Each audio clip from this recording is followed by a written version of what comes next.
Welcome to Sleepless Philosophers, where deep ideas meet restful nights. If you enjoy these journeys through philosophy, please like and subscribe and turn on notifications for daily uploads. To support the channel, consider leaving a super thanks. Any amount helps us continue creating content. You can also become a member to request video topics. We're not monetized, so your support truly makes the difference. Now let the philosophy begin. The manipulation argument, when being programmed feels like choosing. A scientist creates a person in a laboratory, designs their brain molecule by molecule, programs their psychology precisely, installs specific beliefs, desires, values, personality traits, and then releases this person into the world, and the person deliberates about what to do, weighs options, considers consequences, makes decisions based on their reasons, their desires, their values, and all of this psychological processing feels normal from the inside, feels like genuine deliberation, genuine choice, and yet the person's entire psychology was determined by the scientist, was programmed. And so the person's choices are not really their own, not really free. Are the scientist's choices implemented through the person's brain? And the person is not responsible for actions that flow from programmed psychology, is more like a puppet than an agent. And this is the manipulation argument against compatibilism. The argument that being determined by natural causes, by genes and environment, is relevantly similar to being determined by manipulation, by programming. And if programmed persons lack free will, then naturally determined persons also lack free will. And since determinism says all persons are naturally determined, all persons lack free will if determinism is true, and compatibilism is false. And this manipulation argument, developed by Dirk Peerboom and others, creates a serious challenge for compatibilist theories. Forces compatibilists to explain how natural determination differs from manipulation, how being caused by evolution and upbringing differs from being caused by a neuroscientist. And the argument remains controversial, remains debated, and compatibilists offer various responses. But the challenge persists. Imagine the manipulated person situation. They wake up in the laboratory, memories implanted, personality formed, and they go about their life, make choices, pursue goals, and from their perspective, everything seems normal. They feel like they are choosing freely, feel like their decisions are their own, and yet every thought, every desire, every value was installed by the scientist. And nothing about their psychology is random. Nothing escaped the scientist's control. And now consider whether this person is morally responsible for their actions, whether they deserve praise or blame. And the intuition is no.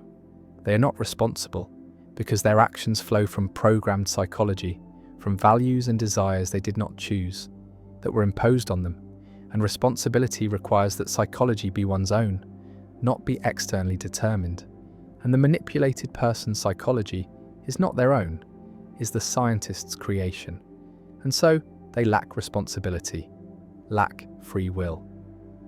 The manipulation argument proceeds through cases, starts with extreme manipulation, obvious programming, and then gradually moves toward more natural cases, and asks at each stage whether the person is responsible, and the cases are designed to show that there is no relevant difference between manipulation and natural causation, that if manipulation undermines responsibility, then natural determination also undermines responsibility. And the four-case argument, Peerboom's version, goes as follows. In case 1, a person is directly manipulated by scientists who induce specific mental states. In case 2, a person is programmed from birth by scientists who arrange their environment and training. In case 3, a person is determined by their genetic, inheritance, and upbringing without any intentional manipulation. In case 4, a person is determined by the normal causal processes of a deterministic universe. And Peerboom argues that there is no morally relevant difference between these cases, that if case 1 undermines responsibility, then so do the others. And since case 4 is just determinism, determinism undermines responsibility, and compatibilism is false. Visualize the progression from direct neural manipulation to genetic engineering to natural upbringing to deterministic causation. And at each stage, the person's psychology is caused by factors beyond their control, factors they did not choose. And the manipulation argument says that the source of causation, whether intentional or natural, does not matter for responsibility. What matters is that the person's psychology was determined by factors beyond their control. And this determination undermines freedom regardless of whether a scientist or nature did the determining.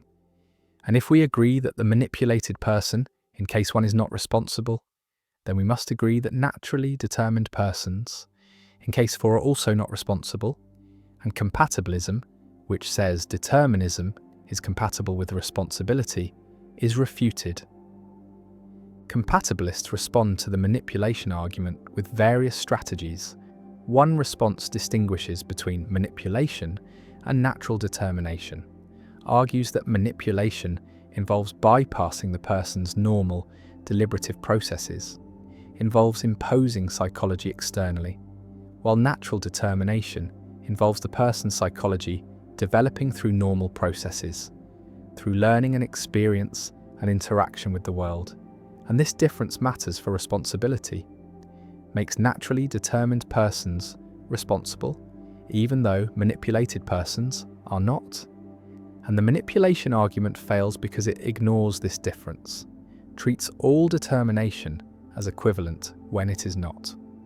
Another compatibilist response argues that the manipulated person is responsible, challenges the intuition that manipulation undermines responsibility.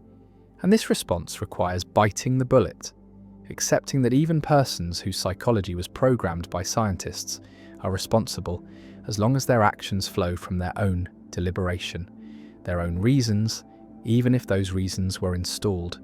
And this response preserves compatibilism by denying that manipulation undermines responsibility, by insisting that what matters for responsibility is not the origin of psychology, but its current functional organization. And if the person deliberates and acts on their deliberations, then they are responsible, regardless of how their psychology came to be.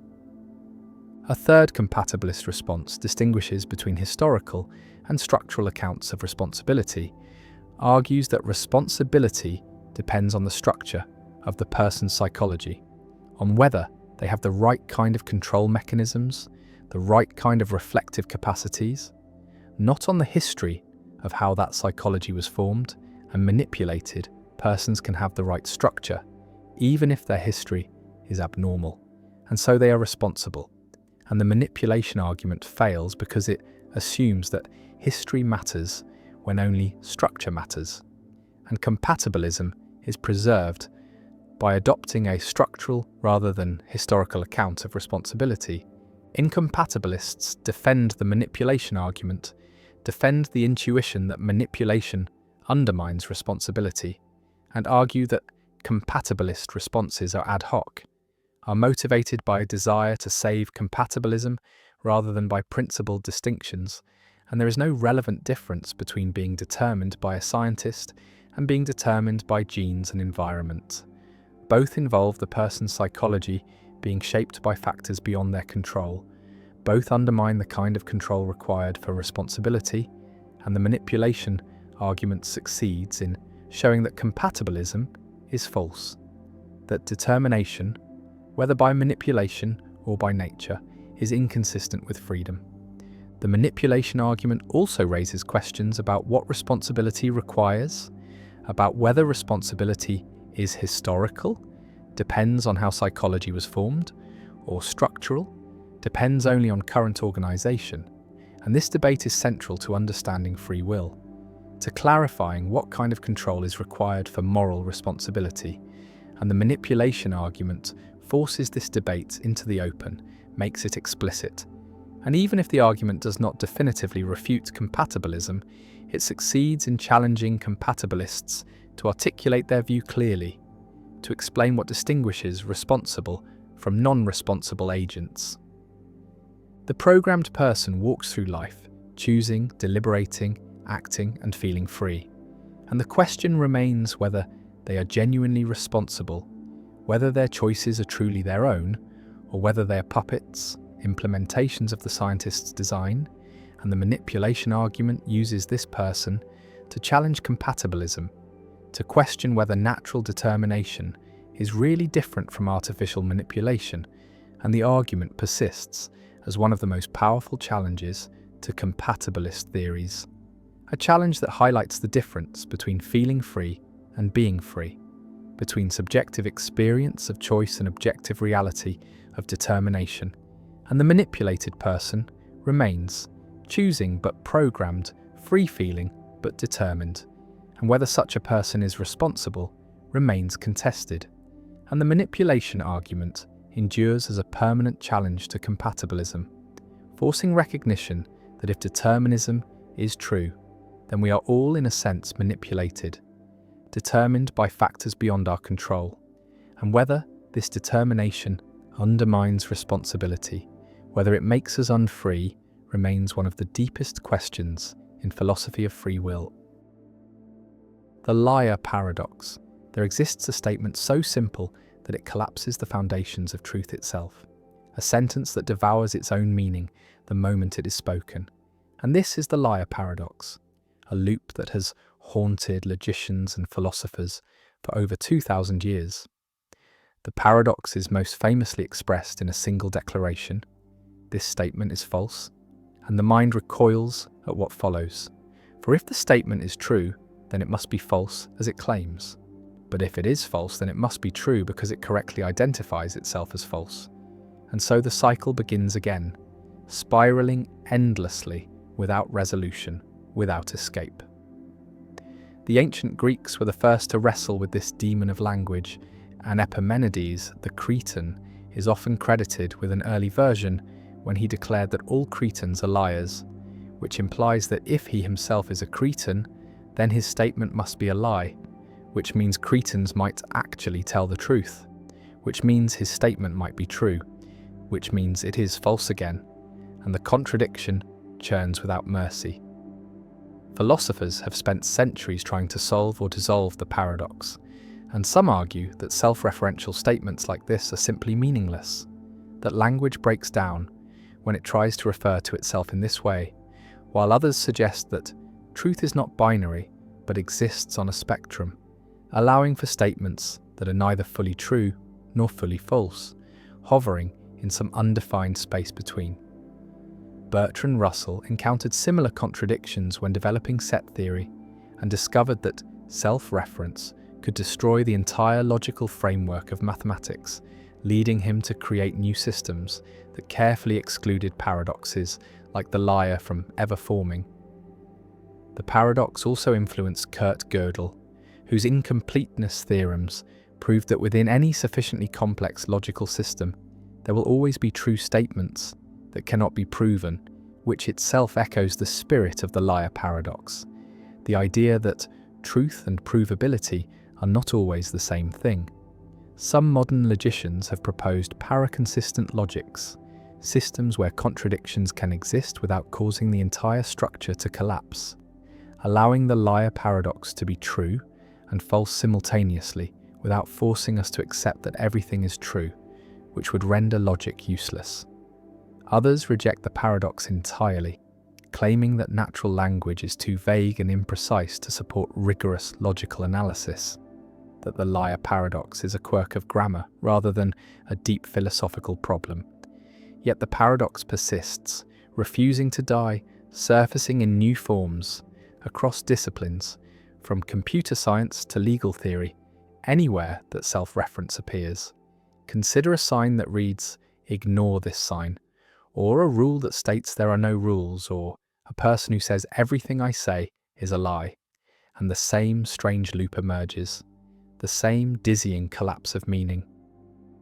The liar paradox forces confrontation with the limits of language, logic, and truth itself, suggesting that reality may not always fit neatly into categories of true and false, that some truths may be inherently unstable, slipping through the fingers the moment they're grasped.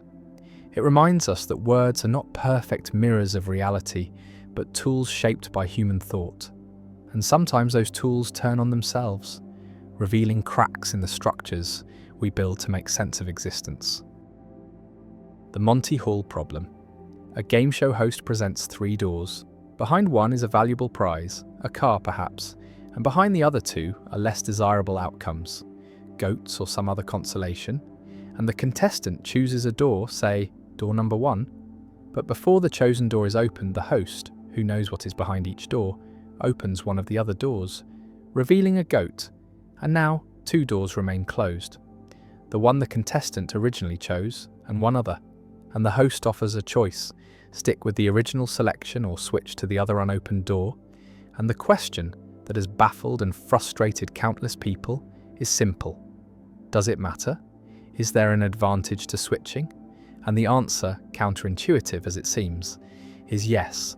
Switching doubles the probability of winning, changing the odds from 1 in 3 to 2 in 3. And this result violates most people's intuitions. Seems wrong? Feels like it cannot be right? Yet it is mathematically certain. And this is the Monty Hall problem, named after the host of the American television game show Let's Make a Deal, a puzzle in probability that reveals how poorly human intuition handles conditional probability and how easily we can be misled by seemingly simple scenarios.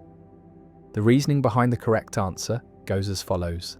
When the contestant first chooses a door, the probability that the prize is behind that door is 1 in 3, and the probability that it is behind one of the other 2 doors is 2 in 3. And this much is uncontroversial.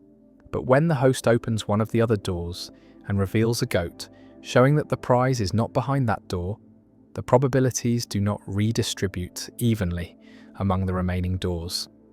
The original choice still has a 1 in 3 probability of being correct because the host's action did not change the fact that the contestant's initial choice was made with 1 in 3 odds. But the other unopened door now has a 2 in 3 probability because the 2 in 3 chance that was distributed across the 2 unchosen doors is now concentrated in the single remaining door, and so switching to that door doubles the chance of winning. The intuition that misleads most people is the idea that once one door is opened and eliminated, there are 2 doors left, and the prize is equally likely to be behind either, giving a 50-50 chance regardless of whether you switch. But this reasoning ignores the information provided by the host's action, the fact that the host deliberately chose to open a door with a goat. And this deliberate choice is not random, it is constrained by knowledge. The host cannot open the door with the prize and will not open the door the contestant chose. And so the host's action provides information that updates the probabilities in a non-obvious way. A useful way to see why switching is advantageous is to imagine a version of the game with 1,000,000 doors. The contestant chooses one door, which has a 1 in a million chance of having the prize, and then the host opens 999,998 of the other doors, all showing goats, leaving only the contestant's original choice and one other door. And now it seems clear that the contestant's original choice, made with 1 in a million odds, is almost certainly wrong.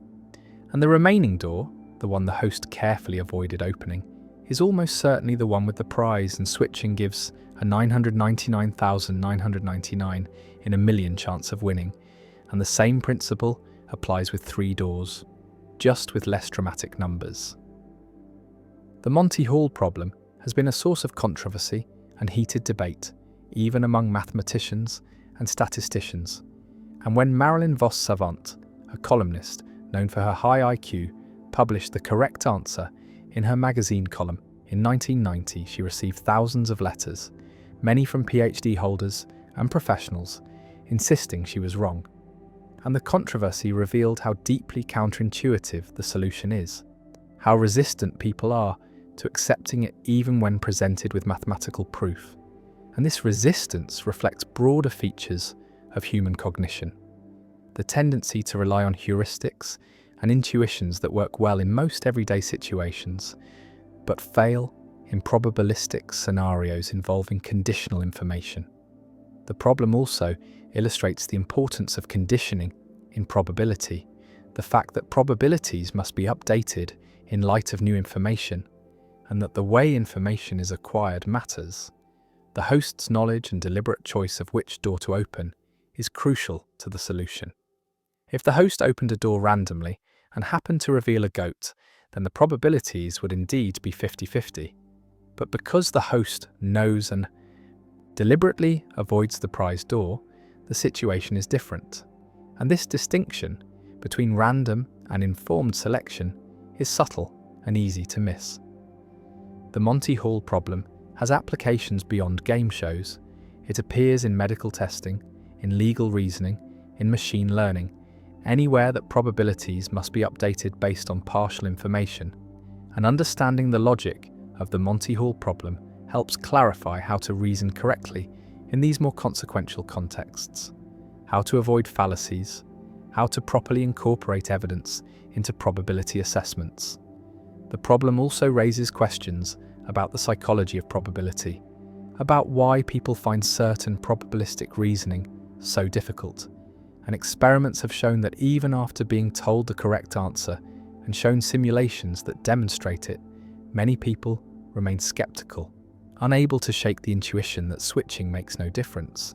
And this persistence of false intuition, despite evidence, suggests that probabilistic thinking is not natural to humans, that we evolved in environments where simple heuristics like equiprobability were sufficient, and that the kind of careful conditional reasoning required by the Monty Hall problem is a learned skill that requires training and practice. The doors stand closed, one hides the prize, the host knows which. The contestant chooses. The host opens a door, reveals a goat, and offers the choice. And the decision, which seems inconsequential, which feels like a coin flip, is actually a test of probabilistic reasoning, a puzzle that most people get wrong, that defies intuition, that reveals the gap between how we think probability works and how it actually works. And the Monty Hall problem endures, a staple of probability courses, a cautionary tale about trusting intuition, a reminder that the world is full of situations where the obvious answer is wrong, where careful analysis reveals unexpected structure, where what seems like chance is actually determined by hidden information, and the contestant who switches, who overcomes intuition and follows the mathematics, walks away with the prize twice as often, and the contestant who sticks with the original choice, trusting gut instinct, wins only a third of the time. And the difference, the doubling of odds, is not a trick or a gimmick, but a genuine feature of how conditional probability operates, and the problem persists, puzzling new generations, frustrating those who encounter it, illuminating those who understand it. A small puzzle with large implications. A game show scenario that contains lessons about reasoning, evidence, and the limits of human intuition. The McGurk effect. Why seeing changes what you hear. A person watches a video of someone speaking, sees their lips move, hears sounds, and perceives speech, but something strange occurs. The auditory signal says one thing, the syllable "baha," and the visual signal shows lips making a different movement, the movement for ga, and yet what the person hears is neither ba nor ga, but da, a fusion of the two inputs, a compromise between hearing and vision. And this is the McGurk effect, discovered by psychologist Harry McGurk in 1976, a robust illusion showing that speech perception is multimodal, integrates auditory and visual information, and vision can alter what you hear, can change the perceived phoneme, even though the auditory input remains constant and the effect is automatic, is unconscious, occurs even when you know it is happening, and closing your eyes restores the original bar sound, showing that vision was modifying auditory perception, and the McGurk effect reveals that perception is not modality specific, but is multimodal, that different senses interact, that seeing influences hearing and hearing influences seeing, and perception is a unified process that integrates information from multiple sources. And this has implications for theories of perception, for understanding consciousness, and for recognizing that sensory modalities are not separate channels, but are interconnected systems that jointly construct perceptual experience. Imagine experiencing the effect, watching a video where someone's lips move saying "gar" while the audio plays "bar," and you hear "da," not what was said, not what the lips showed, but a fusion, and you know the audio is "bear." Can check by closing your eyes, but when your eyes are open, you hear "da." Vision overrides audition, changes what you hear, and the effect is involuntary, is not something you can turn off. Perception integrates the inputs automatically, and this integration occurs before consciousness, before you become aware of the sound, and what reaches awareness is already a fusion, already combines hearing and seeing, and you cannot access the separate inputs, cannot hear "bay" and see "gay" separately, but only experience the integrated "da." The McGurk effect demonstrates that speech perception is not purely auditory, not simply a matter of processing sound waves, but involves visual information about lip movements, facial gestures, speaker identity, and context. And the brain combines these sources, weighs them according to reliability, and produces a unified percept. And when visual and auditory information conflict, the brain compromises, produces a perception that splits the difference. And this compromise shows that perception is not just input-driven but is constructed, is the result of unconscious inference, of combining cues according to probabilities. And McGurk is an example where the inference goes wrong, produces a percept that does not match either input perfectly, but represents the brain's best guess given conflicting information. Visualize the perceptual system as Bayesian, as computing probabilities based on sensory inputs and prior expectations. And when you see lips saying "gyar" and hear "br," the brain computes that "die" is most likely given that visual and auditory cues are both somewhat unreliable and the percept should compromise between them. And this Bayesian integration explains many perceptual phenomena, explains how the brain combines cues from different senses, weights them by reliability, and produces unified, coherent experience.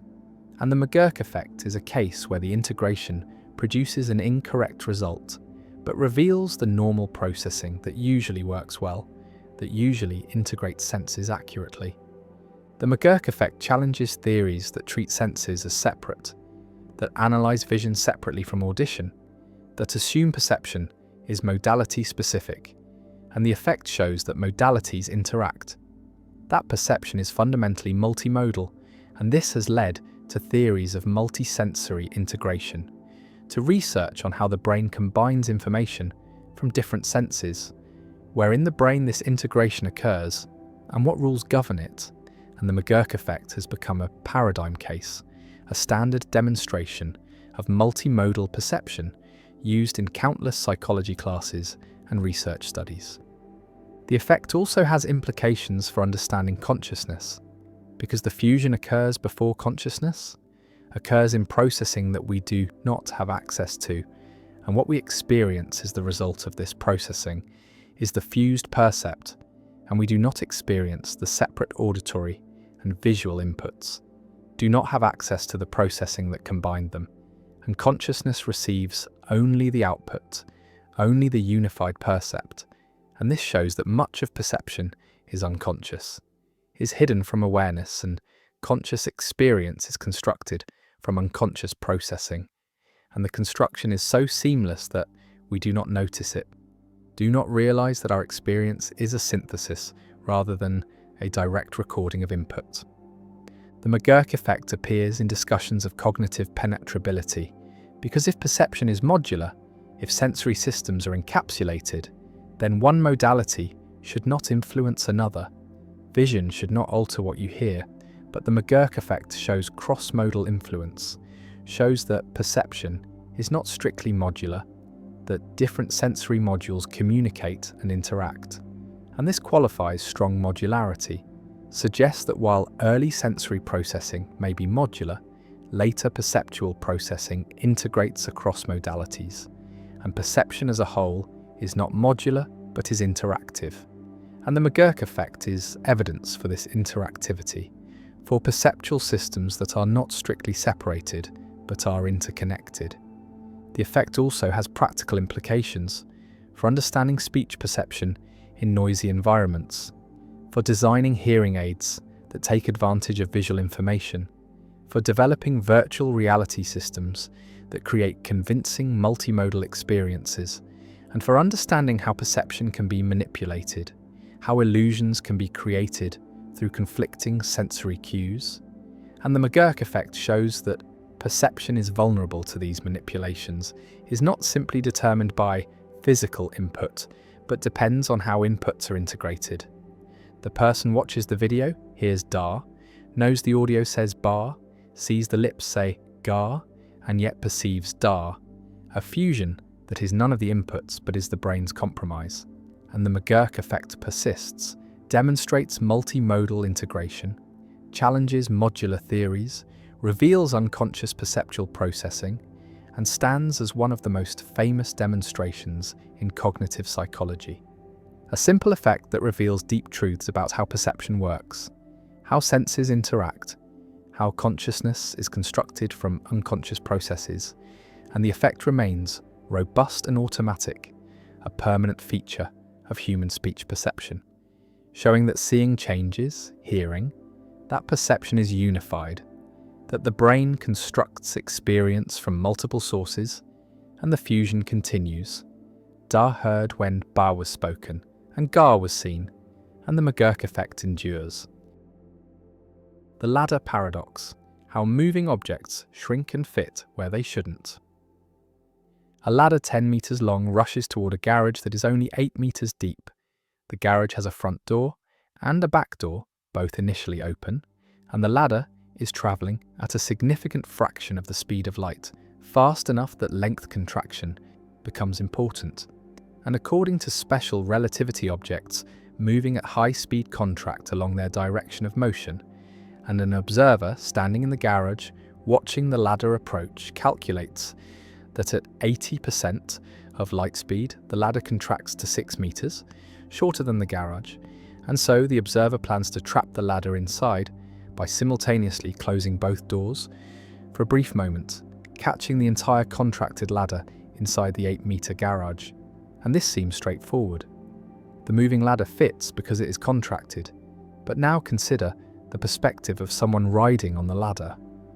In their reference frame, the ladder is at rest and maintains its full 10-meter length, while the garage is moving toward them at 80% of light speed, and so the garage contracts to less than 5 meters deep, far too small to contain the 10-meter ladder, and the person on the ladder knows that the front of the ladder will exit the back door before the back of the ladder enters the front door, and trapping the ladder inside is impossible, and so the two observers disagree about whether the ladder fits inside the garage, whether both doors can be closed simultaneously with the ladder inside.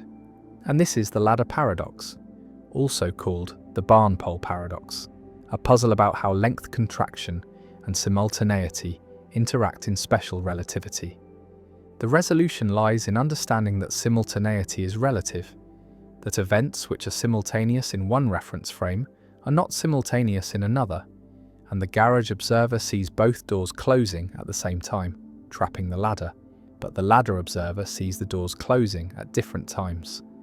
The front door closes first, then the back door closes later, and in the ladder frame, the sequence of events is as follows. The front of the ladder, still 10 meters away from the back of the ladder, enters the contracted garage and immediately exits the back door, and only after the entire ladder has passed through the garage does the back door close, followed by the front door closing, and so in the ladder frame, the ladder never fits entirely inside the garage. It is always longer than the garage, but the doors are never closed simultaneously with the ladder inside, and this removes the contradiction.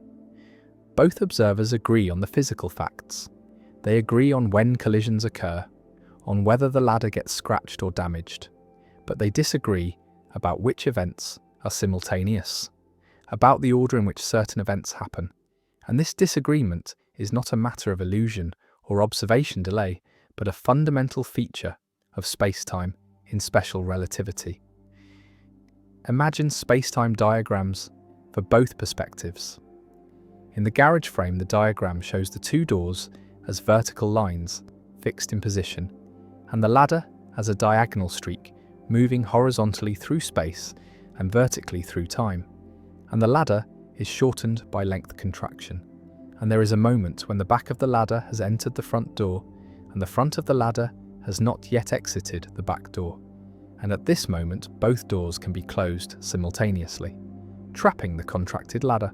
And in the ladder frame, the diagram shows the ladder as two vertical lines, the front and back of the ladder stationary, and the garage as a moving object, contracted along the direction of motion.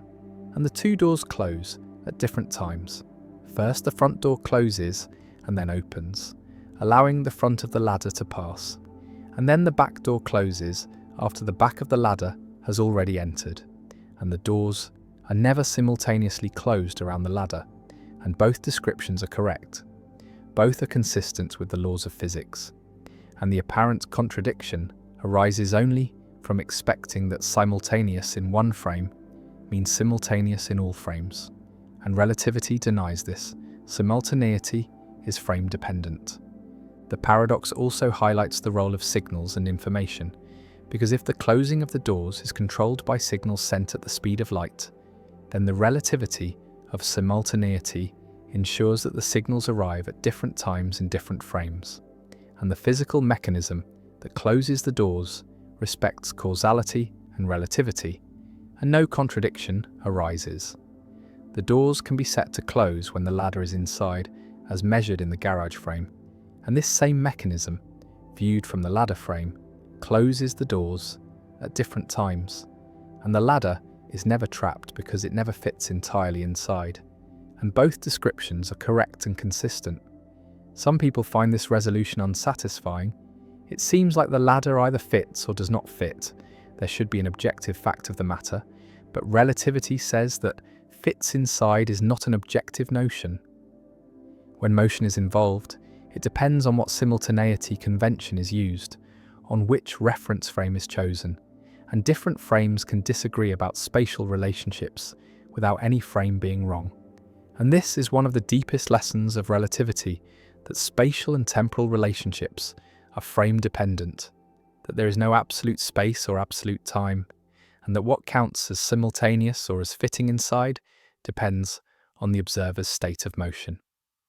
The ladder paradox has practical analogues in particle physics, where particles travelling at relativistic speeds appear contracted in the laboratory frame. And this contraction affects how they interact with detectors, how they traverse magnetic fields, and how their collisions are modelled. And physicists routinely account for length contraction and time dilation in analysing experiments. And the paradoxical features of relativity are not mere thought experiments, but daily realities in accelerator laboratories. Visualise the ladder streaking toward the garage, its atoms compressed along the direction of motion. The electromagnetic forces between atoms adjusted by the motion, creating a physically shorter object in the garage frame, and the garage rushing toward the ladder in the ladder frame, compressed to a narrow slit, and the ladder threading through this slit without ever being contained. And both pictures are correct, both are consistent, and the paradox dissolves once simultaneity is properly understood, once it is accepted that different observers experience different orderings of spatially separated events, and the ladder paradox remains a teaching tool, an illustration of how length contraction and relativity of simultaneity work together, how apparent contradictions in relativity are resolved by careful analysis of reference frames, and how our intuitions about space and time, trained on low-speed everyday experience, fail completely when speeds approach that of light, and the ladder passes through, contracted or not, trapped or not, depending on who you ask, depending on what frame you occupy, and the paradox endures as a reminder that space and time are not what they seem. That motion affects not just how we measure things, but what length and simultaneity mean, and that Einstein's revolution was not just about equations, but about reconceiving the very fabric of reality. The infinite shadow Paradox: when your shadow could cover the universe. Imagine standing in a bright room with a light source behind you, casting your shadow on the wall in front of you, and the shadow is roughly your size, perhaps slightly larger, depending on the distance between you and the light. And now imagine moving the light farther and farther away, keeping it directly behind you. And as the light moves back, your shadow grows larger, stretching taller and wider on the wall, because the light rays diverge more gradually, creating a bigger shadow. And if you continue this process, moving the light farther and farther away, your shadow continues to grow. And now the question emerges: what happens if the light source is infinitely far away? If the light comes from an infinite distance, does your shadow become infinitely large? Does it stretch across the entire wall, the entire room, the entire planet, the entire universe? And if so, what does this mean? How can your finite body cast an infinite shadow? And this is the infinite shadow paradox, a thought experiment that reveals tensions between geometry, infinity, and the behavior of light. Consider the geometry more carefully. When the light is close behind you, the light rays that graze the top of your head and the light rays that graze your feet diverge at a large angle, creating a shadow that is only slightly larger than your body. But as the light moves farther away, the angle between these rays decreases. The rays become more nearly parallel, and the shadow grows proportionally. And in the limiting case where the light is infinitely far away, the rays become perfectly parallel, and the shadow, if it still makes sense to talk about a shadow, is no longer a finite shape on a surface, but an infinite column of darkness extending forever in the direction away from the light. And your body blocks a certain solid angle of light, a cone of rays, and when the light is infinitely far away, this cone becomes a cylinder, extending infinitely. And so, in some sense, your shadow has become infinite. It covers an infinite region of space. But there is something strange about this conclusion, because in reality, when light comes from very far away, like sunlight which travels from the sun 93 million miles distant, shadows are sharp and well-defined, not infinite. And the reason is that even though the sun is very far away, it is not infinitely far. And more importantly, the sun is not a point source. It is an extended object, a sphere, and light comes from every point on the sun's surface. And these different light sources create slightly different shadows that overlap. And the overlapping softens the edges and prevents the shadow from extending infinitely. And so the paradox relies on an idealization, a perfectly point-like light source at infinite distance. And this idealization does not correspond to physical reality. And so the infinite shadow is a feature of the idealized model rather than a genuine physical phenomenon.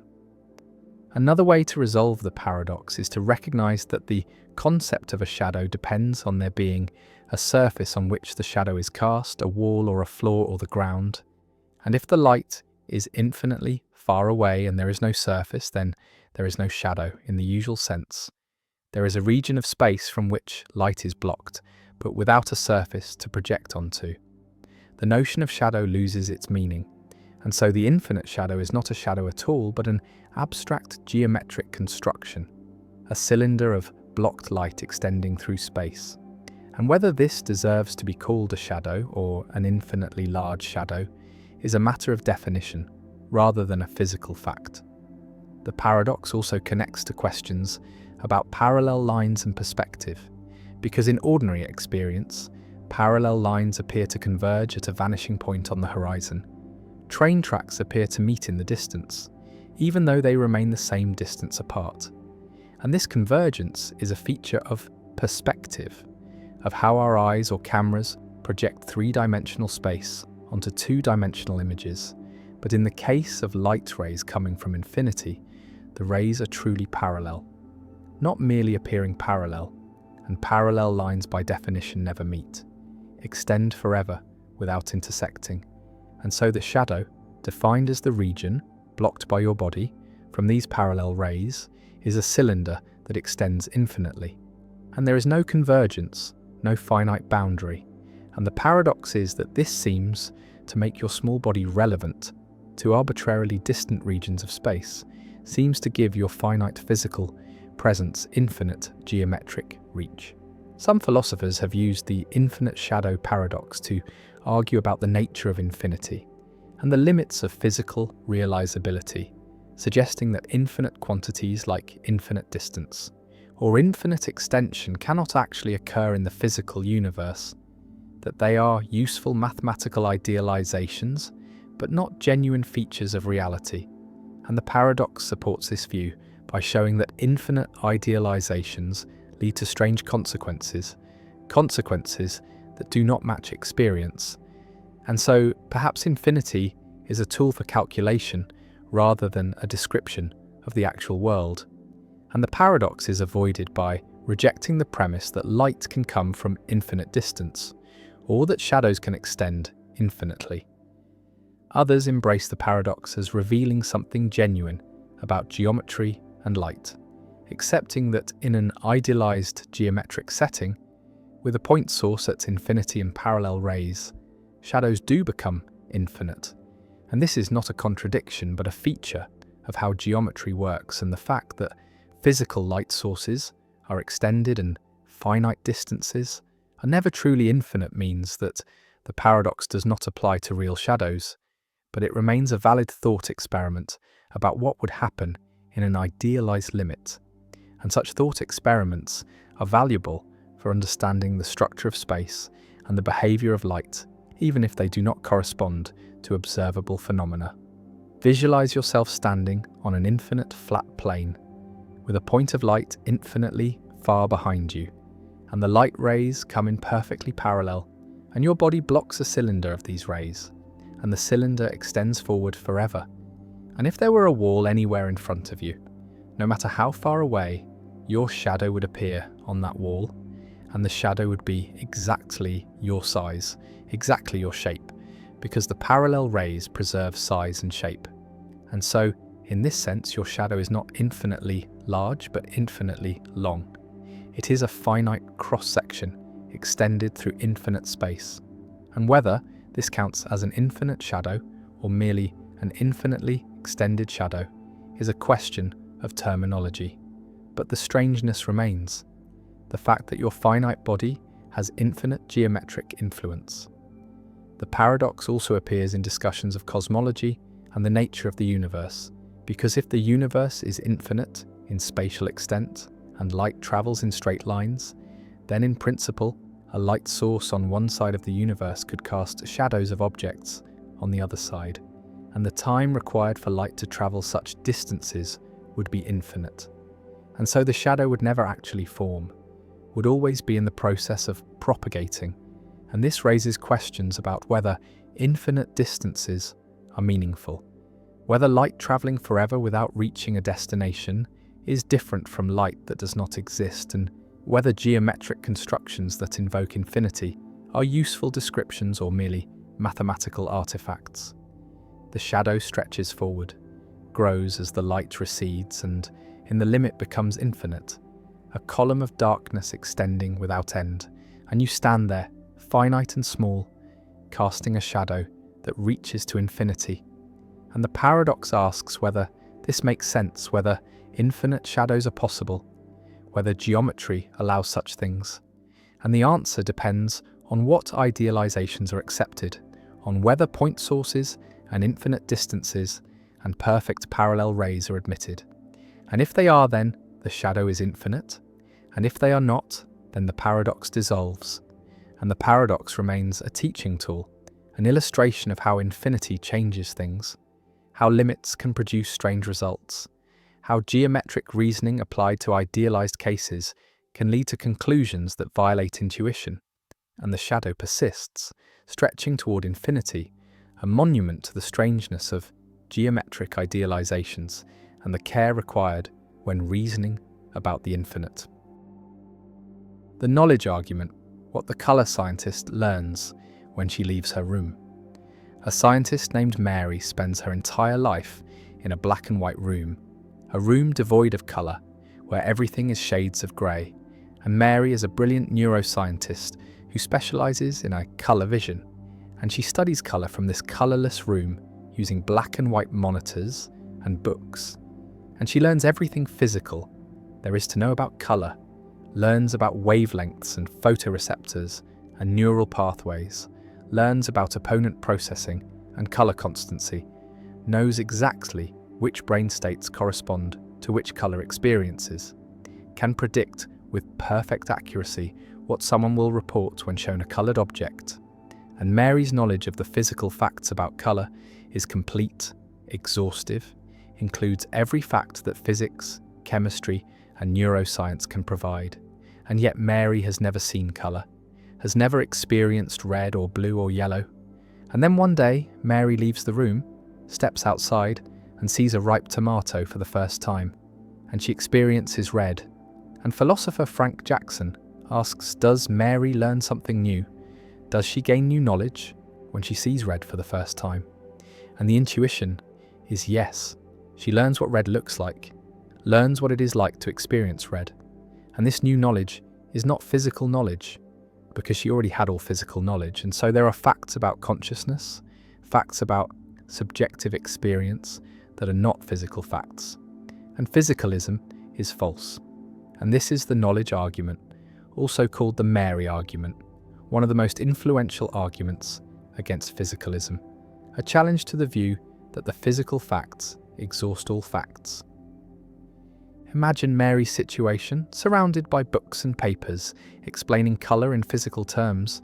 She knows that red light has wavelengths around 700 nanometers, knows that it activates long wavelength cones in the retina, knows the neural pathways from retina to visual cortex, knows which patterns of neural firing correspond to red experiences, and she can answer any questioner about the physics and neuroscience of colour, can predict how people will react to colours, what they will say, how their brains will respond.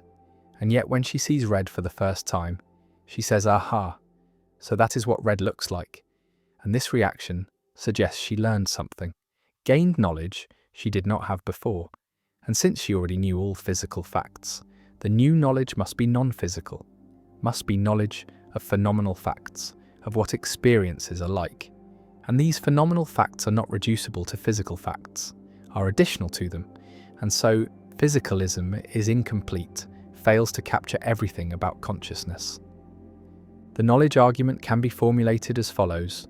Mary knows all physical facts about colour vision before leaving the room. When Mary leaves the room and sees red, she learns something new. Therefore, there are facts about colour vision that are not physical facts. And this conclusion supports property dualism, supports the view that conscious experiences have phenomenal properties that are not physical properties, that the subjective character of experience is something over and above the objective physical facts. And the argument challenges physicalist theories of mind, challenges the claim that neuroscience can give complete knowledge of consciousness, suggests that first-person subjective experience involves aspects that third-person objective science cannot capture. Visualize the two kinds of knowledge. On one side is Mary's complete physical knowledge, all the objective facts about colour, the facts that can be stated in scientific language, measured by instruments, predicted by theories. And on the other side is phenomenal knowledge, knowledge of what red looks like, knowledge that can only be acquired through experience, through having the experience oneself.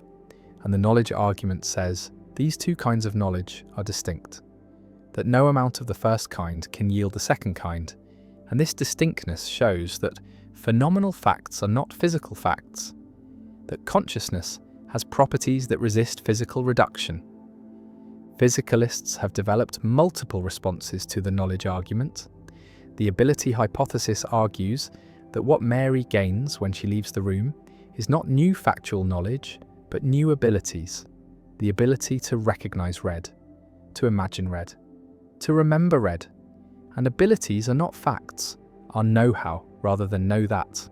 And so Mary's gain does not show that there are non-physical facts, only that physical knowledge does not automatically confer all abilities. And this response distinguishes knowing facts from having abilities, treats phenomenal knowledge as a kind of skill rather than propositional knowledge. The acquaintance hypothesis argues similarly that Mary gains acquaintance with red, becomes directly related to the experience of red in a way she was not before, but this acquaintance is not knowledge of new facts, it is a new way of knowing old facts, a new mode of presentation of facts she already knew. And so the knowledge argument fails because what Mary gains is not new knowledge, but new acquaintance. An acquaintance with experiences is compatible with physicalism does not show that there are non-physical facts. The old fact, new guy's response argues that Mary learns no new fact but learns an old fact in a new way, learns about the physical property of experiencing red by having that experience, whereas before she only knew about it through descriptions and theories. And the same fact, the physical fact about red experiences, can be grasped in different ways, through theoretical knowledge or through direct experience, and Mary's situation involves gaining a new mode of access to old facts, not gaining access to new facts, and so the argument does not refute physicalism. Another response denies the key intuition, argues that Mary does not learn anything new when she leaves the room, that she already knew what red looks like from her complete physical knowledge. That complete physical knowledge includes phenomenal knowledge, and our intuition to the contrary is mistaken, is based on underestimating what complete physical knowledge would include. And if Mary truly knew everything physical about colour, then she would be able to deduce what red looks like, would already have phenomenal knowledge. And so the argument's premise is false. The knowledge argument also raises questions about the relationship between different kinds of knowledge, between theoretical and experiential knowledge, between objective and subjective perspectives, and whether these can be integrated, whether science can accommodate first-person phenomenal facts. And Jackson himself later rejected the knowledge argument, became a physicalist, argued that the knowledge Mary gains is not knowledge of new facts but is compatible with physicalism, though other philosophers continue to defend the argument, continue to insist that Mary's gain shows the incompleteness of physical accounts of consciousness.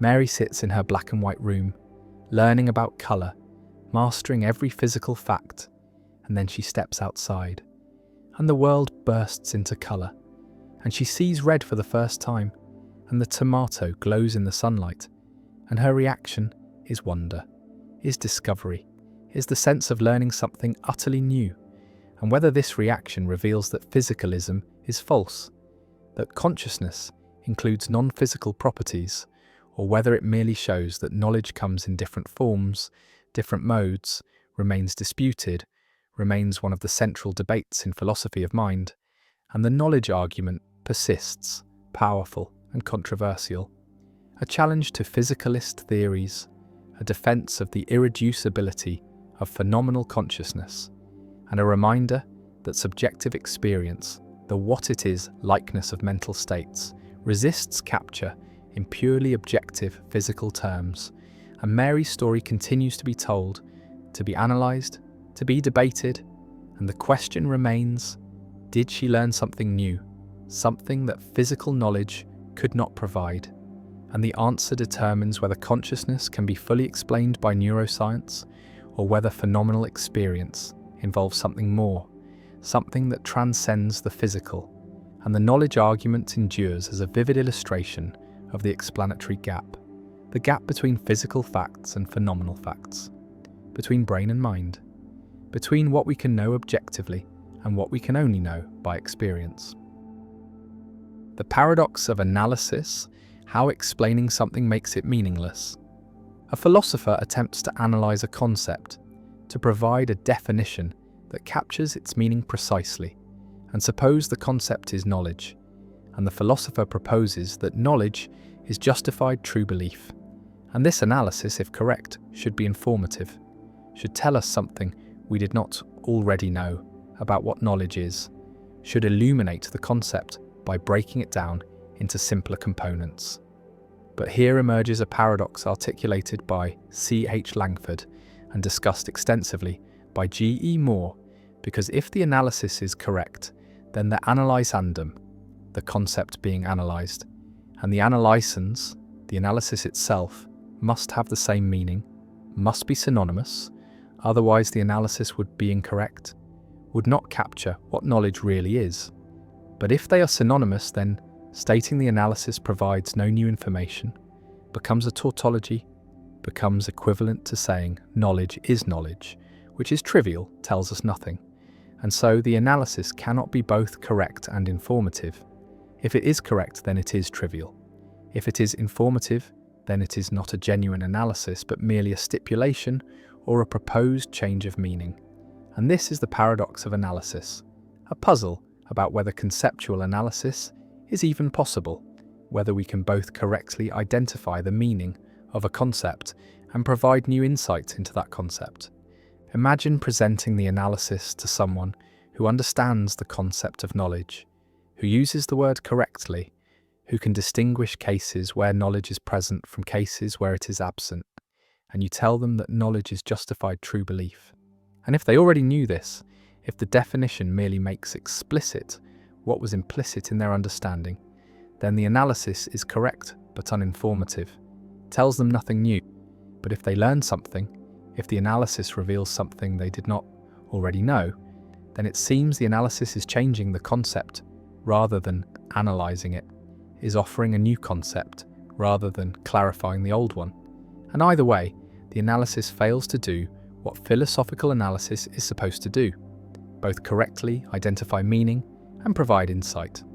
The paradox challenges the entire enterprise of conceptual analysis, challenges the method that has been central to analytic philosophy for over a century. The method of taking ordinary concepts like knowledge, justice, truth, and providing precise definitions. And if the paradox cannot be resolved, then conceptual analysis is either impossible or pointless. Either it cannot be done correctly, or when done correctly, it provides no insight. And this threatens one of philosophy's main methods, forces philosophers to reconsider what they're doing when they offer analyses, what counts as success and whether analysis is discovery or stipulation. Visualize the paradox as a dilemma. On one horn, the analysans and analysandum are synonymous, have the same meaning, and the analysis is correct but trivial, like saying a bachelor is an unmarried man, which is true but uninformative because anyone who understands the word bachelor already knows this. And on the other horn, the analysans and analysandum differ in meaning, and the analysis is informative but incorrect, provides new information but does not capture what the original concept meant. And either way, the analysis fails to achieve the goal of being both correct and informative, and the paradox seems to show that this goal is impossible, that correctness and informativeness are incompatible in conceptual analysis.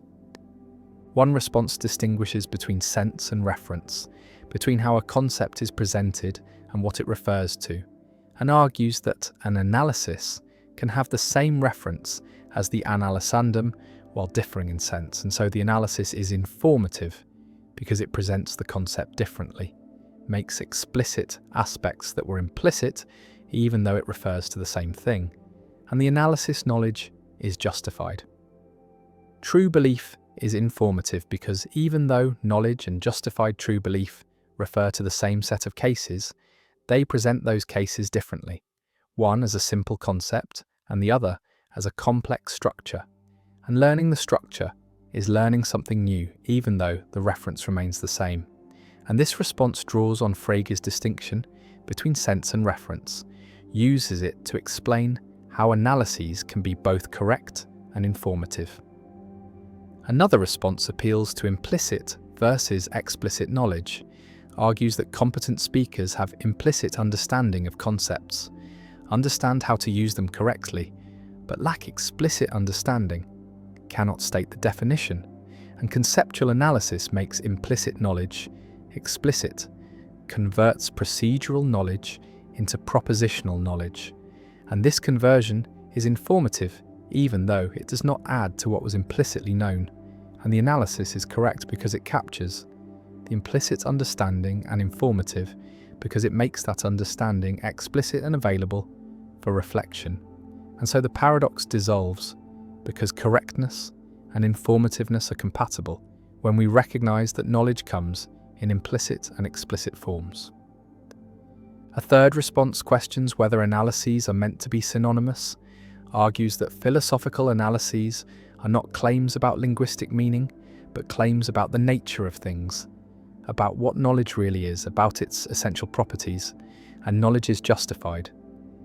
True belief is not a claim about what the word means, but a claim about what knowledge consists in, about its metaphysical structure. And this claim can be informative, even if it is necessarily true, even if knowledge could not be otherwise, because discovering necessary truths is informative. Learning that water is H2O was informative, even though it is necessarily true that water is H2O, and so philosophical analysis is more like scientific discovery than like lexicography, more like finding out what things are than like defining words. And the paradox assumes the wrong model of analysis. The paradox also connects to debates about analyticity and the analytic-synthetic distinction, because if analyses are analytic truths, true in virtue of meaning, then they should be trivial, should be knowable a priori just by understanding the concepts. But many proposed analyses are controversial, are rejected by competent speakers, and this suggests either that analyses are not analytic, or that analyticity is more complex than traditionally thought. And Quine's critique of the analytic-synthetic distinction can be seen as embracing the paradox, as arguing that there are no purely analytic truths, that all statements are revisable, that meaning and fact are not sharply separated, and so philosophical analyses are not discoveries of meaning, but proposals for how to understand concepts, and their value is pragmatic, depends on whether they illuminate, rather than whether they are correct in some absolute sense. The paradox remains unresolved. Different philosophers offer different solutions based on different theories of meaning and different conceptions of what philosophical analysis aims to achieve. And the paradox continues to challenge the methodology of analytic philosophy, forces ongoing reflection on what analysis is, what it can accomplish, and whether the goals of correctness and informativeness can be reconciled, or whether philosophy must choose between them. And the concept of knowledge sits waiting for analysis, and the philosopher proposes justified true belief. And the question remains whether this is a discovery or a stipulation, whether it is correct or informative, or neither or both. And the paradox persists, a puzzle about philosophy's methods, about whether conceptual analysis is possible, about the relationship between understanding and articulation, between implicit grasp and explicit formulation, and whether the attempt to make our concepts precise enriches or distorts them, captures their meaning or creates new meanings. And the paradox endures as a permanent challenge to philosophical methodology, a question about whether philosophy can deliver on its promise to analyze and clarify concepts, or whether the very attempt to analyze creates a problem that cannot be solved without giving up either the goal of correctness or the goal of informativeness. And the analysis hangs there, proposed but problematic, informative or correct, but not both, and the paradox remains. The omnipotence paradox. Can God create a rock so heavy that God cannot lift it? A theologian proclaims that God is omnipotent, all-powerful, able to do anything, and this claim is central to many religious traditions, reflects the idea that God is unlimited, unconstrained, the ultimate being with ultimate power, and yet a simple question reveals a logical puzzle, a challenge to the coherence of omnipotence. And the question asks whether God can create a rock so heavy that God cannot lift it. And this question seems innocent, but it creates a dilemma, because if God can create such a rock, then there is something God cannot do, namely, lift the rock. And so God is not omnipotent. And if God cannot create such a rock, then again, there is something God cannot do, namely, create the unliftable rock. And so again, God is not omnipotent.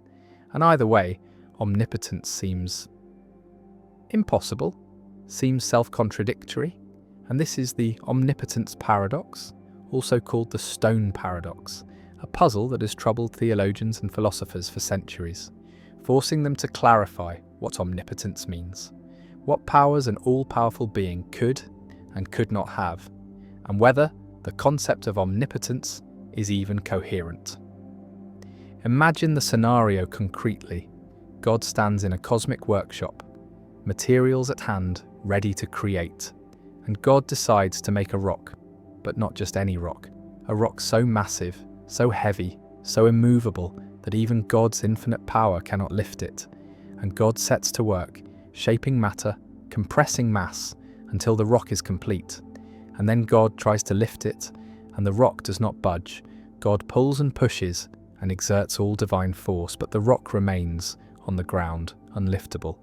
And this seems to show that God is not omnipotent, because there is something God cannot do, cannot lift this particular rock. And yet if God never creates the rock, if God admits that creating such a rock is impossible, then this also shows God is not omnipotent, because there is something God cannot create. And the paradox presents a forced choice. Neither option preserves omnipotence, and the concept seems to collapse under its own logic. The paradox can be generalized beyond rocks. The question could be whether God can create a task so difficult that God cannot complete it, whether God can create a being so powerful that God cannot control it, whether God can make a rule so binding that God cannot break it, and in each case the same structure emerges. Either God can create the limiting thing, in which case God is limited by it, or God cannot create it, in which case God is limited by the inability to create it. And either way, God's power has boundaries, and omnipotence seems impossible. And this suggests that omnipotence might be an incoherent concept, might not be logically possible, might be like a square circle or a married bachelor, something that sounds meaningful but actually combines contradictory ideas and cannot exist.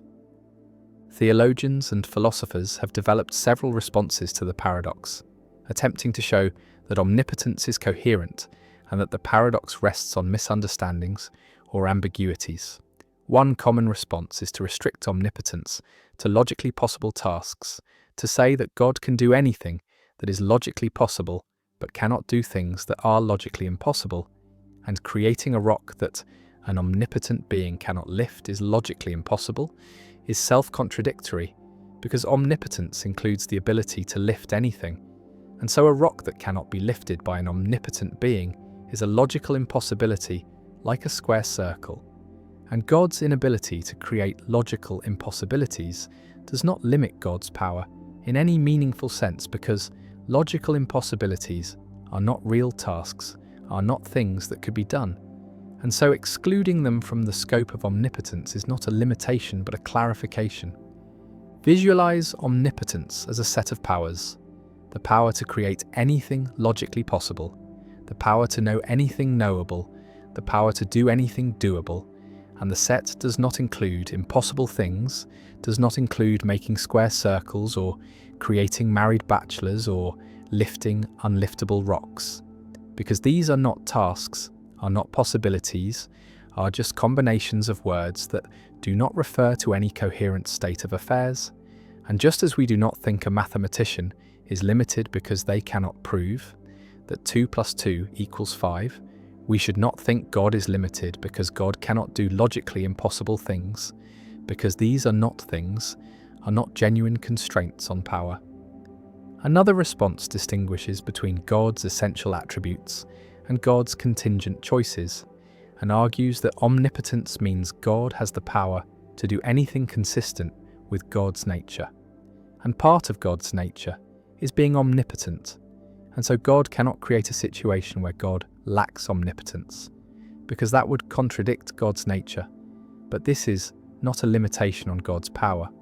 It is a feature of what God is. And just as God cannot make God not exist, because God is a necessary being, God cannot make God not omnipotent, because omnipotence is essential to God. and the rock scenario asks God to create a contradiction, to remain omnipotent while becoming not omnipotent, and this is incoherent, and God's inability to do it reflects logical necessity, not weakness. A third response embraces the paradox and argues that it shows omnipotence is paradoxical, is not a coherent concept, and rather than defending omnipotence, we should acknowledge that God's power, while immense, is not literally unlimited, that there are things God cannot do, and this is not a defect in God but a recognition that power, like any concept, has logical limits. And some religious traditions, particularly in Eastern philosophy, are comfortable with divine paradoxes, with the idea that ultimate reality transcends logical categories, and the paradox of omnipotence is just one of many paradoxes that arise when finite human concepts are applied to the infinite divine. The paradox also appears in discussions of free will and divine foreknowledge, because if God knows the future infallibly, then God knows what choices humans will make.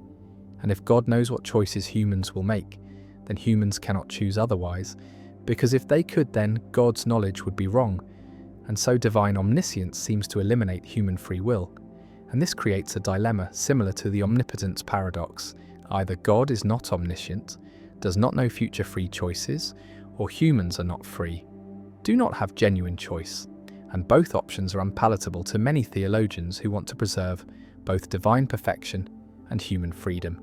And various solutions have been proposed, involving timeless knowledge, middle knowledge, open theism, but none has won universal acceptance, and the tension remains.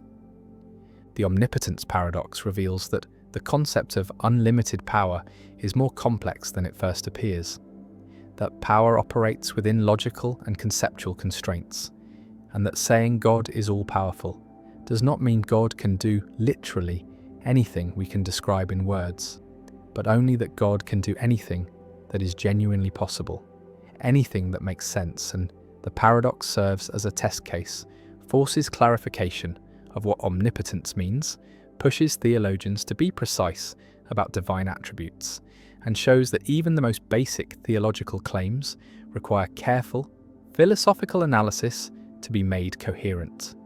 God stands before the rock, or does not create the rock, and the paradox hangs in the air, a logical puzzle about power and limits, about possibility and coherence, and the answer depends on how omnipotence is defined, on whether logical impossibilities are excluded, on whether God's nature places constraints on divine action, and different traditions answer differently. Some saying God transcends logic, some saying logic constrains even God, and the omnipotence paradox remains, not fully resolved, still debated, still used to challenge and clarify theological concepts, and the rock sits there, hypothetical and impossible, a monument to the difficulties of thinking clearly about ultimate power, about infinite abilities, about what it means to say God can do anything. And the paradox persists, elegant and troubling, a reminder that even divine attributes, even the powers of an unlimited being, must answer to logic, must cohere, must make sense, and that the concept of omnipotence, for all its simplicity, conceals depths and difficulties that philosophy continues to explore. The ontological paradox, why existence itself is impossible. A philosopher asks the most fundamental question in metaphysics, asks why anything exists at all, why there is something rather than nothing, and this question seems to demand an answer. Seems like there must be some explanation for the existence of the universe, some reason why being triumphs over non-being, and yet every proposed answer creates problems, creates paradoxes, leads to infinite regress or unjustified stopping points. And this is the ontological paradox, the puzzle about existence itself, about whether existence requires explanation, whether existence can be explained, whether there could be a sufficient reason for there being something rather than nothing. And the paradox arises because existence seems to be a brute fact, seems to be something that just is without explanation, and yet accepting brute facts seems unsatisfying. seems to violate the principle of sufficient reason, the principle that everything has an explanation, and this tension between the demand for explanation and the impossibility of ultimate explanation creates the ontological paradox, a paradox that has troubled philosophers since ancient times, that remains unresolved, that perhaps cannot be resolved, and that reveals deep limits on human understanding, on our capacity to explain why things are rather than why they are not. Imagine trying to explain why the universe exists, why there is something rather than nothing, and you might say the universe exists because it was created, but then you must explain why the creator exists. And if you say the creator exists necessarily, exists by its own nature, cannot fail to exist, then you face the question of why necessary existence is possible, why there are any necessary beings, why the category of necessary existence is not empty. And if you say the creator has no explanation, exists as a brute fact, then you have abandoned the demand for explanation, have accepted that existence requires no reason. And if existence requires no reason, then why not say the universe itself exists as a brute fact? Why invoke a creator at all? And the explanatory chain either goes on forever, infinite regress, or stops at something unexplained. Brute fact, and neither option is satisfying. Neither provides the ultimate explanation we were seeking. And the ontological paradox emerges, the recognition that existence cannot be fully explained, that the question why something, rather than nothing, has no satisfactory answer. The paradox can be stated as an impossibility argument. Either everything has an explanation, or some things are brute facts without explanation. If everything has an explanation, then there must be an explanation for the totality of all facts, for why anything exists at all. And this explanation must appeal to something outside the totality, something that explains why the totality exists. But nothing is outside the totality. The totality includes everything. And so there can be no explanation for the totality. And so not everything has an explanation. And there are brute facts. And if there are brute facts, then the principle of sufficient reason is false. And we must accept that some things exist without reason, without explanation. And if existence requires no explanation, then the question why something rather than nothing has no answer is not a real question, is based on the false assumption that existence requires explanation. Visualize nothingness, absolute nothingness, no matter, no energy, no space, no time, no laws of nature, no mathematical structures, no abstract objects, nothing at all. And from this nothingness, something emerges. The universe comes into being. And the question is why? What caused this emergence? What explained this transition from nothing to something? And the problem is that causes and explanations presuppose existence, presuppose that there are things that can cause and explain. And absolute nothingness contains no causes, no explanations, nothing that could produce something. And so the emergence from nothing seems impossible, seems to violate principles of causation and explanation. And yet here we are. Existence is actual. Something exists. And this existence seems inexplicable, seems to be a brute fact that cannot be explained in terms of anything more fundamental, because there is nothing more fundamental than existence itself. One response to the ontological paradox accepts it, accepts that existence is a brute fact, that there is no explanation for why there is something rather than nothing, that the universe just exists without reason. And this response abandons the principle of sufficient reason, abandons the demand that everything be explained, and treats existence as the foundation, as the starting point beyond which explanation cannot go. And this response is common among atheist philosophers, among those who see the universe as all there is, as existing without creator or external explanation. And the ontological paradox is dissolved by rejecting one of its premises, by denying that existence requires explanation. Another response appeals to necessary existence, argues that something must exist, that nothingness is not a genuine possibility, that existence is necessary, and the question why something rather than nothing is based on the false assumption that nothing is a real alternative. And various arguments have been offered for necessary existence. Arguments that nothingness is unstable, that something must arise from nothing due to quantum fluctuations or logical necessity, or arguments that necessary beings like God exist by their nature and cannot fail to exist. And these arguments attempt to show that existence is not contingent, not dependent on external factors, but is necessary, is unavoidable. And if existence is necessary, then the question why something rather than nothing dissolves. The answer is that something must exist. Nothing is not an option. A third response questions the question, argues that why is there something rather than nothing is not a genuine question, is based on confusion about what questions can meaningfully be asked.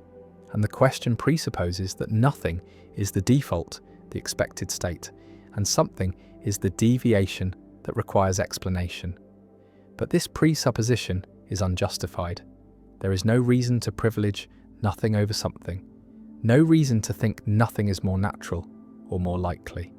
And if something and nothing are on equal footing, then the question collapses, becomes unanswerable because it has no presupposition to support it. And the ontological paradox dissolves because the founding question is revealed to be pseudo-question.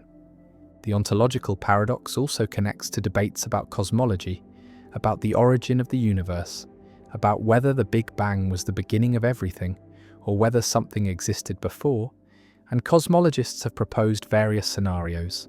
Eternal inflation, where universes are constantly being created in a multiverse. Cyclic cosmologies, where the universe goes through endless cycles of expansion and contraction. Quantum creation, where the universe emerged from quantum vacuum fluctuations, and each scenario pushes the question back, explains our universe in terms of something more fundamental. But the question remains why that more fundamental thing exists, why there is quantum vacuum, why there are laws of physics, why there is anything at all. And the ontological paradox persists at every level, cannot be escaped by postulating more fundamental entities or processes. Some philosophers embrace the paradox, treat it as revealing something deep about the limits of explanation, about the structure of understanding. That explanation must stop somewhere, must reach a foundation that is itself unexplained. And existence is that foundation, is the basic fact that grounds all other facts. And accepting this involves accepting that not everything can be explained, that the demand for total explanation is impossible to satisfy, and the ontological paradox is not a problem to solve, but a limit to accept, a recognition that human understanding has boundaries, that some questions have no answers, and the question, why is there something rather than nothing, is such a question, is beyond our capacity to answer. And we must live with the mystery, with the brute fact of existence. The universe exists, spreads across billions of light years, contains galaxies and stars and planets and life. And the question echoes, why? Why does any of this exist? Why is there something rather than nothing? And no answer fully satisfies, no explanation reaches the ultimate ground. And the ontological paradox persists, ancient and insoluble. A paradox that reveals the limits of metaphysics, the boundaries of explanation, the point where philosophy must fall silent and accept that existence simply is, without reason, without cause, without ultimate explanation.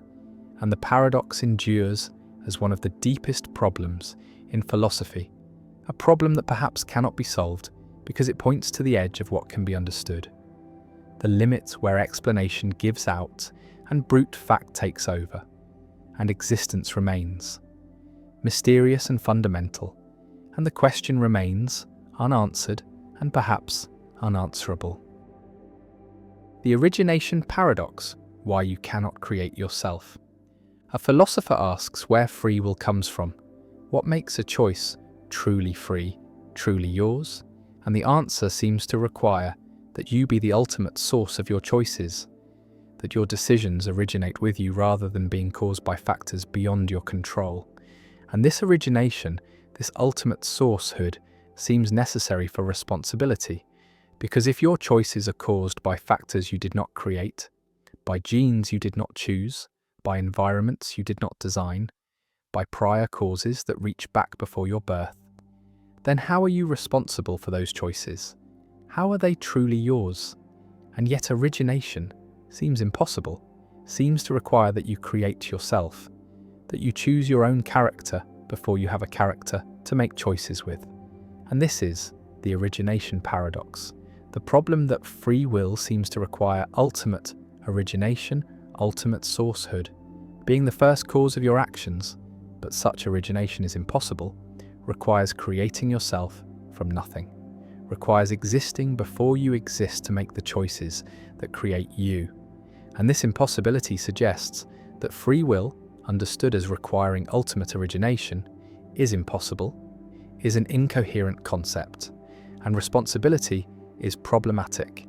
And this paradox has driven many philosophers to conclude that free will, in the strong libertarian sense, does not exist, cannot exist, and the most we can have is a weaker compatibilist freedom that does not require ultimate origination. Imagine trying to be the ultimate source of your actions, trying to take complete responsibility for what you do, and you trace back the causes of your action. Your action was caused by your decision. Your decision was caused by your desires and beliefs. Your desires and beliefs were caused by your experiences and your innate psychology. Your innate psychology was caused by your genes and early development. Your genes were caused by your parents, and the causal chain extends back before your existence. And at no point in this chain did you create the causes. At no point did you originate the factors that shaped you. And so you are not the ultimate source of your actions. You are a link in a causal chain that extends beyond you. And if responsibility requires ultimate origination, then you are not responsible because you did not originate yourself, did not create the character from which your choices flow. The origination paradox can be stated as an impossibility argument. To be ultimately responsible for an action, you must be ultimately responsible for how you are, for your character, your values, your psychology, because your action flows from how you are, and to be ultimately responsible for how you are. You must have chosen to be that way, but to choose to be a certain way, you must already have some character, some values, some psychology to make the choice with. And this prior character must itself have been chosen if you are to be ultimately responsible for it. And this leads to an infinite regress. You must have chosen your character. Before choosing your character, must have existed before you existed to create yourself. And this is impossible. And so ultimate responsibility, ultimate origination is impossible. And if free will requires it, then free will is impossible. Visualize the regress to be responsible for action. A, you must be responsible for character C that caused A, and to be responsible for C, you must be responsible for earlier character CE that caused C, and to be responsible for C, you must be responsible for even earlier character C, and so on infinitely. And the regress cannot be completed, cannot be grounded, because there is no first character that you chose, no original act of self-creation. And so the chain of responsibility has no beginning, hangs unsupported, and ultimate responsibility collapses. And with it collapses free will understood as requiring ultimate origination. This argument, developed by Galen Strawson and others, is meant to show that libertarian free will understood as requiring ultimate sourcehood, is impossible, is incoherent. And this drives the debate toward compatibilism, toward the view that free will does not require ultimate origination, but only requires that actions flow from the agent's own psychology, from their desires and values, even if those desires and values were themselves caused by factors beyond the agent's control. And compatibilism avoids the origination paradox by weakening the requirements for freedom, by denying that ultimate origination is necessary. One response to the origination paradox accepts it, accepts that ultimate responsibility is impossible, and embraces the conclusion that no one is truly responsible in the ultimate sense. And this view, sometimes called hard incompatibilism, denies both that we have libertarian free will and that compatibilist freedom is sufficient for genuine responsibility.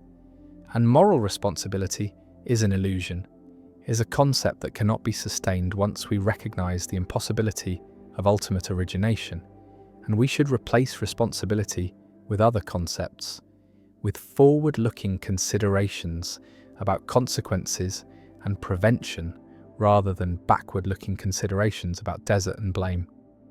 Another response argues that ultimate origination is not necessary for responsibility, that responsibility requires only proximate origination, being the proximate cause of action, the immediate source. And as long as your action flows from your own deliberation, your own character, you are responsible, even if your character was shaped by prior causes, even if you are not the ultimate source. And proximate origination is sufficient for the kind of responsibility that matters for ethics and law. And the origination paradox shows only that ultimate responsibility is impossible, not that ordinary responsibility is impossible, and we should not let the impossible standard of ultimate origination undermine the possible standard of proximate origination. A third response from agent causation theories argues that persons are uncaused causes, are agents who can initiate causal chains without being caused to initiate them. And agent causation is a special kind of causation, different from event causation, where events cause events and agents, as substances have the power to cause events without being caused to exercise that power. And this avoids the regress because the agent does not need to cause themselves, does not need prior character to act, but can act directly as an uncaused cause. And this preserves ultimate origination by making agents first causes. But critics argue that agent causation is mysterious, unexplained, involves a kind of causation that seems inconsistent with naturalism, seems like magic, and the theory creates more problems than it solves.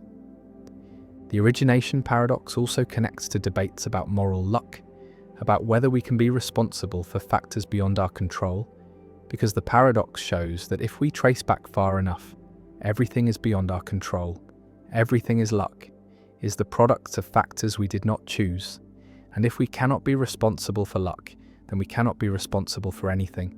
And this conclusion, while following from the paradox, seems too extreme, seems to eliminate responsibility entirely.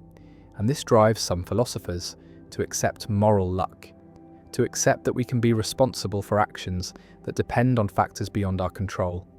That responsibility does not require eliminating luck, but only requires certain kinds of control, certain kinds of connection between agent and action.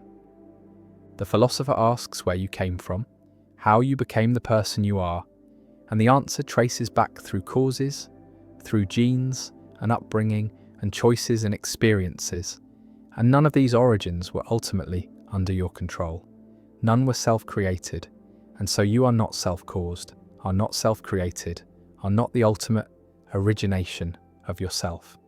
And if responsibility requires self-creation, then you are not responsible, and the origination paradox stands as a permanent challenge to libertarian theories of free will, shows that ultimate origination is impossible, shows that we cannot be the uncaused first causes of ourselves, and whether this impossibility undermines all responsibility or only ultimate responsibility remains contested, and the paradox persists, a challenge to the idea that we are truly the authors of our actions, truly the originators of our choices, and the causal chain extends back, and you stand in the middle, caused by the past, causing the future, and where you came from. Who created you? The answer is no one. You emerged from causes, were shaped by forces, and the origination was not yours, was nature's, was the universe's, and whether this makes you unfree, makes responsibility impossible, remains one of the deepest questions in philosophy of free will, and the origination paradox endures, impossible to solve, impossible to escape, a permanent reminder that self-creation is impossible, and ultimate origination is a fantasy, and what we are left with is proximate origination, being the immediate cause of actions, being the link through which causes flow, and whether this is enough for freedom remains the central question, and the paradox stands, stark and unavoidable, showing that we did not create ourselves, cannot create ourselves, and yet must live and choose and be responsible somehow. The paradox of non-being, how nothing cannot be talked about. A philosopher attempts to state a simple truth, attempts to say that something does not exist, attempts to assert that unicorns are not real, that they have no being, that they are nothing, and yet stating this seems impossible, seems paradoxical, because to say that unicorns do not exist is to say something about unicorns, is to refer to them, to make them the subject of a statement. And how can you refer to what does not exist? How can you make something the subject of a statement if that something is nothing, if it has no being? And if you can refer to unicorns, then they must be something, must have some kind of being. But then the statement unicorns do not exist is false, is contradictory, because it refers to things that it claims do not exist. And this is the paradox of non-being, first articulated by Plato in the Sophist, the puzzle about how negative existential statements are possible, how we can truly say that something does not exist without contradicting ourselves, without presupposing the existence of what we are denying exists. And this paradox has troubled metaphysics throughout history, has generated multiple solutions, and remains a test case for theories of reference and existence. Imagine trying to deny the existence of something, trying to say that Zeus does not exist, that there is no such God, and the statement seems straightforward, seems obviously true, but analysing the statement reveals problems because the statement is about Zeus, makes Zeus the subject, and subjects of statements must be something, must have reference, must be objects that the statement is about. And if Zeus is the subject, then Zeus must exist in some sense, must be something rather than nothing. But the statement says Zeus does not exist, says Zeus is nothing. And so the statement seems self-refuting, seems to both presuppose and deny the existence of its subject. And this is the paradox, that negative existentials, statements denying existence, seem impossible to state without contradiction. Parmenides made this paradox central to his philosophy, argued that non-being cannot be spoken of or thought about, because speaking and thinking require objects, require that there be something that is spoken of or thought about. And non-being is not something, is nothing. And so non-being is inexpressible, unthinkable. And from this Parmenides concluded that non-being does not exist, that everything that is exists, that reality is one unchanging being, and change is impossible because change would require something to come into being from non-being or to pass into non-being, and both are impossible. And this radical conclusion follows from taking the paradox of non-being seriously, from accepting that we cannot coherently speak of what does not exist. Visualize the paradox as a linguistic trap. When you say X does not exist, you seem to refer to X, and reference requires that X be something, and if X is something, then X exists. And so the statement is self-refuting, and yet negative existentials seem to be true, seem to be among the most basic truths. And we need to explain how they can be true without contradiction, how we can deny existence without presupposing it. And this requires a theory of reference that allows reference to non-existence, or that reinterprets negative existentials so they do not really refer to their apparent subjects. One solution proposed by Russell denies that names like Zeus refer to objects, analyzes them as disguised descriptions, and Zeus does not exist becomes, there is no unique object that has all the properties attributed to Zeus in mythology. And this existential statement does not refer to Zeus, does not presuppose any object, but simply denies that the description is satisfied. And this allows negative existentials to be true, without paradox, without reference to non-existence. And Russell's theory of descriptions has been widely adopted as solving the paradox, as showing that negative existentials do not actually have the logical form they appear to have, do not refer to their apparent subjects.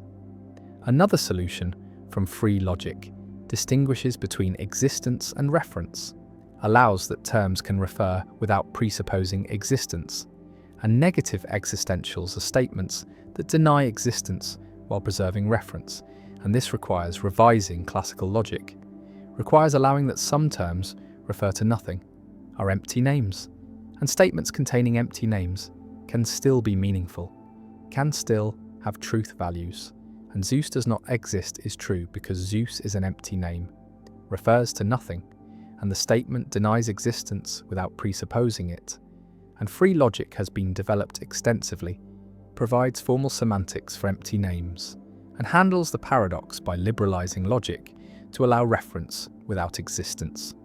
A third solution, from Meinongian approaches, accepts that non-existent objects are real in a broad sense, have being even if they lack existence, and Zeus does not exist is true, because Zeus is a non-existent object, has being but lacks existence, and statements about Zeus refer to this non-existent object, and the paradox is dissolved because reference does not require existence, only requires being, and non-existent objects have being, have properties, can be subjects of true statements, and this solution preserves the intuition that negative existentials refer to their subjects, while denying that reference requires existence. The paradox also appears in discussions of nothingness, of absolute non-being, because to say that absolute nothing is impossible seems to require referring to absolute nothing, making it the subject of a statement, and if it is the subject then it must be something. And so the statement that nothing is impossible presupposes that nothing is something. And this generates contradiction, and Heidegger made this paradox central to his philosophy, explored the nature of nothingness, argued that nothing is not a thing, but is the horizon of being, the possibility of non-being that makes being intelligible. And discussing nothing requires special language, requires recognizing that nothing is not an object, but is something more fundamental. And the paradox shows limits of ordinary language, shows that metaphysics pushes language beyond its designed capacities. Some philosophers embrace the paradox, accept that there are true contradictions, dialetheas, statements that are both true and false, and negative existentials are examples, are both true because they correctly deny existence, and false because they refer to their subjects, and reference presupposes existence. And this paraconsistent approach accepts contradiction, develops logics that allow true contradictions without explosion, without allowing everything to be provable.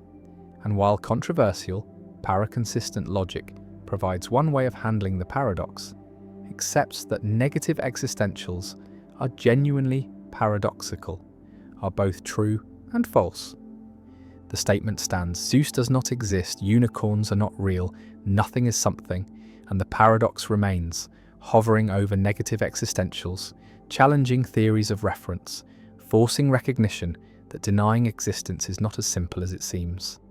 That we cannot straightforwardly say that something is nothing without creating logical tension, and the paradox of non-being endures as one of the oldest problems in philosophy, a problem recognized by Plato, central to Parmenides, unresolved by centuries of analysis. And various solutions exist, various ways of dissolving or accepting the paradox, but no consensus emerges, and the paradox persists, a reminder that language struggles to express non-existence, that negation creates puzzles, and that the boundary between being and non-being resists clear articulation. The paradox of fiction: why we cry for people who don't exist. A person sits in a dark theatre watching a film, and on the screen a character faces tragedy, loses a loved one, experiences betrayal, suffers deeply, and the person watching feels genuine emotion, feels sadness, feels tears forming, feels the physiological responses of grief. And yet the person knows that what is happening on screen is not real, knows that the characters are fictional, that no one actually died, that the suffering is pretend, is mere actors following a script in front of cameras. And this creates a puzzle because emotions seem to require beliefs, seem to depend on thinking that something is really happening, that genuine harm or loss has occurred. And if you do not believe something is real, then you should not have emotional responses to it. And yet, fiction produces powerful emotions, despite the audience knowing it is fiction. And this is the paradox of fiction, articulated by Colin Radford and others. The question of how we can be moved by what we know to be false, how we can fear for characters we know do not exist, how we can grieve losses we know never happened. And the paradox challenges our understanding of emotion, raises questions about the relationship between belief and feeling, and forces recognition that emotional responses are more complex than simple belief response models suggest. Imagine watching a horror film, a scene where the protagonist is chased by a monster, and your heart races, adrenaline surges, you feel fear, genuine fear, and yet you know you are safe. Know you are sitting in a theatre, know that no monster exists, that the events on screen are fabricated, and if fear requires believing you are in danger, then you should not feel fear, should remain calm, should watch with detachment, but you do not. You respond emotionally, despite knowing the fiction is not real, and this emotional engagement is not a mistake, not a failure of rationality, but is how fiction works, how stories affect us. And the paradox asks how this is possible, how belief and emotion relate when they seem to come apart in cases of fiction. The paradox can be formulated as three inconsistent claims. First, we have emotional responses to fictional characters and events. We cry at sad movies, laugh at comedies, feel suspense in thrillers, and this is undeniable. Second, emotional responses require beliefs about the reality of their objects. You cannot fear something you know does not threaten you, cannot grieve something you know did not happen. Emotions are directed at states of affairs we believe obtain. And third, we do not believe fictional characters and events are real. We know they are fictional, know that no one is actually in danger, that no loss actually occurred. And these three claims are inconsistent. Any two imply the negation of the third, and resolving the paradox requires rejecting or modifying one of them. Visualize the emotional response as a two-stage process. First comes the perception or imagination of a situation, seeing the character in danger, imagining their suffering, and second comes the emotion, the fear or sadness or joy. And normally these two stages are connected through belief. You perceive danger and believe it is real, and this causes fear. But in fiction, the connection is different. You perceive or imagine danger, but do not believe it is real, and yet fear occurs anyway. And the paradox asks what mediates the connection in fiction, if not belief. One response denies the second claim, argues that emotions do not require beliefs, that emotional responses can be triggered by perceptions or imaginings without requiring that we believe what we perceive or imagine is real, and this response treats emotions as more primitive than beliefs, as responses that evolved to deal with immediate situations and that can be activated by representations even when we know those representations are not real. And fiction works by hijacking these emotional systems, by presenting stimuli that trigger emotional responses directly without requiring belief. And so we fear fictional monsters, because our fear system responds to the representation of danger even when we know the danger is fictional. Another response modifies the first claim, argues that the emotions we feel toward fiction are not genuine emotions, but quasi-emotions, pale imitations of real emotions that lack certain components. And when we cry at a movie, we are not really sad, not in the way we would be sad if the events were real, but we are experiencing something similar, a simulation or shadow of sadness. And this quasi-emotion does not require belief because it is not the full genuine article, and this response preserves the connection between belief and genuine emotion while explaining fiction through a different kind of response that resembles emotion without being emotion. A third response, associated with Kendall Walton, appeals to imaginative engagement, argues that when we engage with fiction, we make believe. We imagine that the fictional events are real, and our emotional responses are responses to what we imagine rather than to what we believe. And imagination can trigger emotional responses without requiring belief, can produce fear and sadness and joy through imagined scenarios. And fiction invites us to imagine certain things, and our emotions follow from these imaginings. And this response treats make-believe as a distinct cognitive mode, different from both belief and mere perception, a mode that can generate emotions without requiring that we believe the imagined content is real. The paradox also raises questions about the function of fiction, about why we engage with fictional narratives, why we subject ourselves to emotions triggered by events we know are not real, and various answers have been proposed.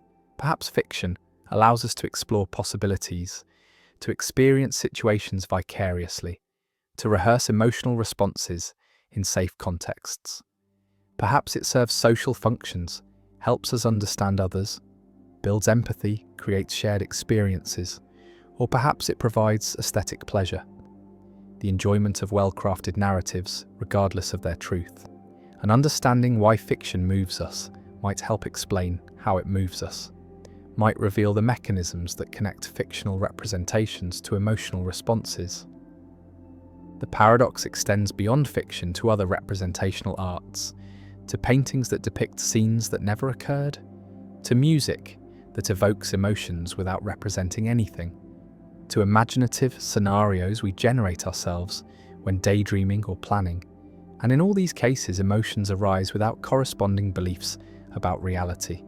And this suggests that the relationship between emotion and belief is more flexible than the paradox assumes, that emotions can be triggered in multiple ways, through beliefs about reality, but also through perceptions, imaginings, representations, and stimuli that engage our emotional systems directly. Some philosophers argue that the paradox reveals important truths about the nature of emotion, that emotions are not simply cognitive responses to believed states of affairs, but are complex phenomena involving perception, imagination, physiological arousal, and behavioral dispositions. And these components can dissociate, can come apart, and in fiction, we have the perceptual and imaginative components without the belief component, and this dissociation produces emotional responses that are real but not fully equivalent to emotions directed at reality. And so the paradox is not a problem to solve, but a feature to explain, a demonstration of the complexity of emotional life. The theatre darkens, the film plays, the character suffers, and the audience cries, knowing it is fiction, yet moved nonetheless. And the paradox remains a puzzle about how art affects us, how representation produces emotion, how we can care about what we know does not exist, and the tears are real even though their object is not. And this strange combination, this ability to be moved by acknowledged fiction, is central to human experience, is what makes stories powerful, makes art meaningful, makes imagination a source of feeling as potent as reality. And the paradox endures, unresolved in the sense that no consensus solution has emerged.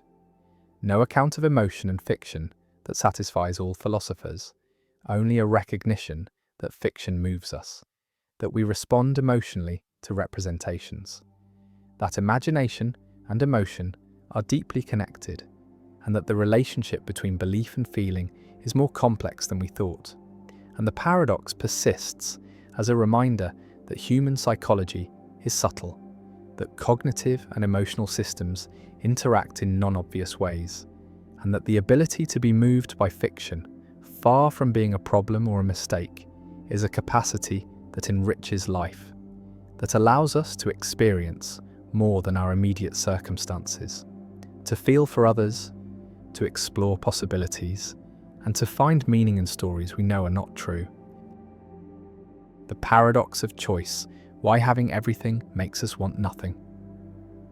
A shopper stands in the cereal aisle of a modern supermarket, surrounded by hundreds of options, dozens of brands, each offering multiple varieties, chocolate cereals and fruit cereals and granola and organic options and sugar-free options and high-fiber options. And the shopper came with a simple goal, to buy cereal, but now faces a wall of choices, and minutes pass. Then more minutes, as the shopper reads labels, compares prices, weighs nutritional content against taste preferences, and the simple task becomes exhausting, becomes overwhelming, and eventually the shopper either picks something randomly just to escape the aisle, or leaves without buying anything at all, paralyzed by too many options. And this is the paradox of choice, articulated by psychologist Barry Schwartz. The observation that while having some choice is better than having none, having too many choices can actually make us worse off, can lead to decision paralysis, anxiety, dissatisfaction, and regret. And this paradox challenges the assumption that more freedom and more options always lead to better outcomes, suggests instead that there is an optimal amount of choice beyond which additional options become burdensome rather than beneficial. Imagine living in a world with few choices, a small village where there is one type of bread, one kind of shoe, limited options for occupation and lifestyle, and people generally wear what everyone wears, eat what everyone eats, follow the paths that tradition provides.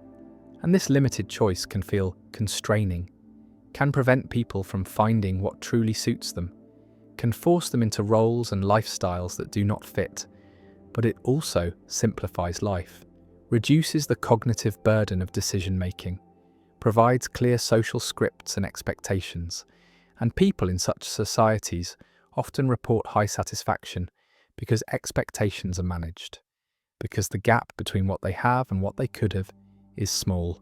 And now contrast this with modern, affluent societies where choice proliferates endlessly, where every decision, from what to eat for breakfast to what career to pursue, involves navigating vast option spaces.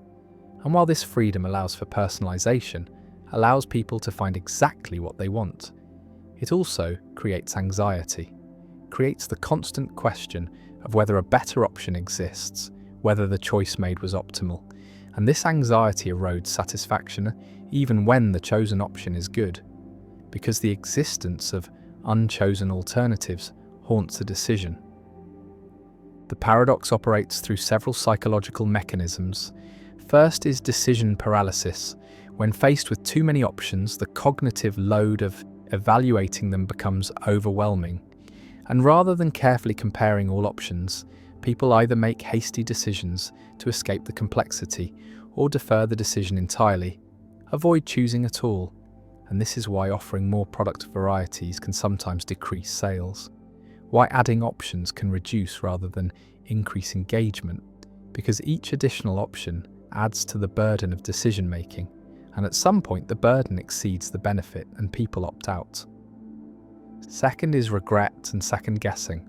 When there are many options and you choose one, the existence of all the unchosen options creates opportunity for regret, creates the thought that perhaps one of the other options would have been better, and this regret is stronger when there are more alternatives because each alternative represents a path not taken, a potential source of better outcomes. And so the chosen option must compete not just with reality, but with imagination, with idealized versions of what the unchosen options might have provided, and actual outcomes rarely exceed these idealized counterfactuals. And so satisfaction decreases even when the choice is good, and this effect is amplified when choices are reversible, when you can change your mind, because reversibility keeps all options perpetually open, prevents commitment, prevents the psychological closure that comes from accepting a decision as final. Third is the escalation of expectations. When there are few options, we expect less. We accept what is available, and feel grateful if it is good. But when there are many options, we expect to find exactly what we want, expect the perfect fit, and our standards rise. And this rising threshold means that good outcomes feel merely adequate rather than excellent. And satisfaction depends not on absolute quality, but on the gap between expectations and reality. And more choice raises expectations faster than it improves outcomes. And so, the net effect is decreased satisfaction, despite better products and more freedom. Visualize a graph with number of options on one axis and satisfaction on the other. And the relationship is not linear, but inverted U-shaped. Satisfaction rises as options increase from 0 to some moderate number, perhaps 5 or 10, because having some choice allows people to find something that fits their preferences. But beyond that optimal point, satisfaction begins to decline. And at very high numbers of options, satisfaction may even fall below the level experienced with minimal choice, because the cognitive and emotional costs of choosing exceed the benefits of additional options.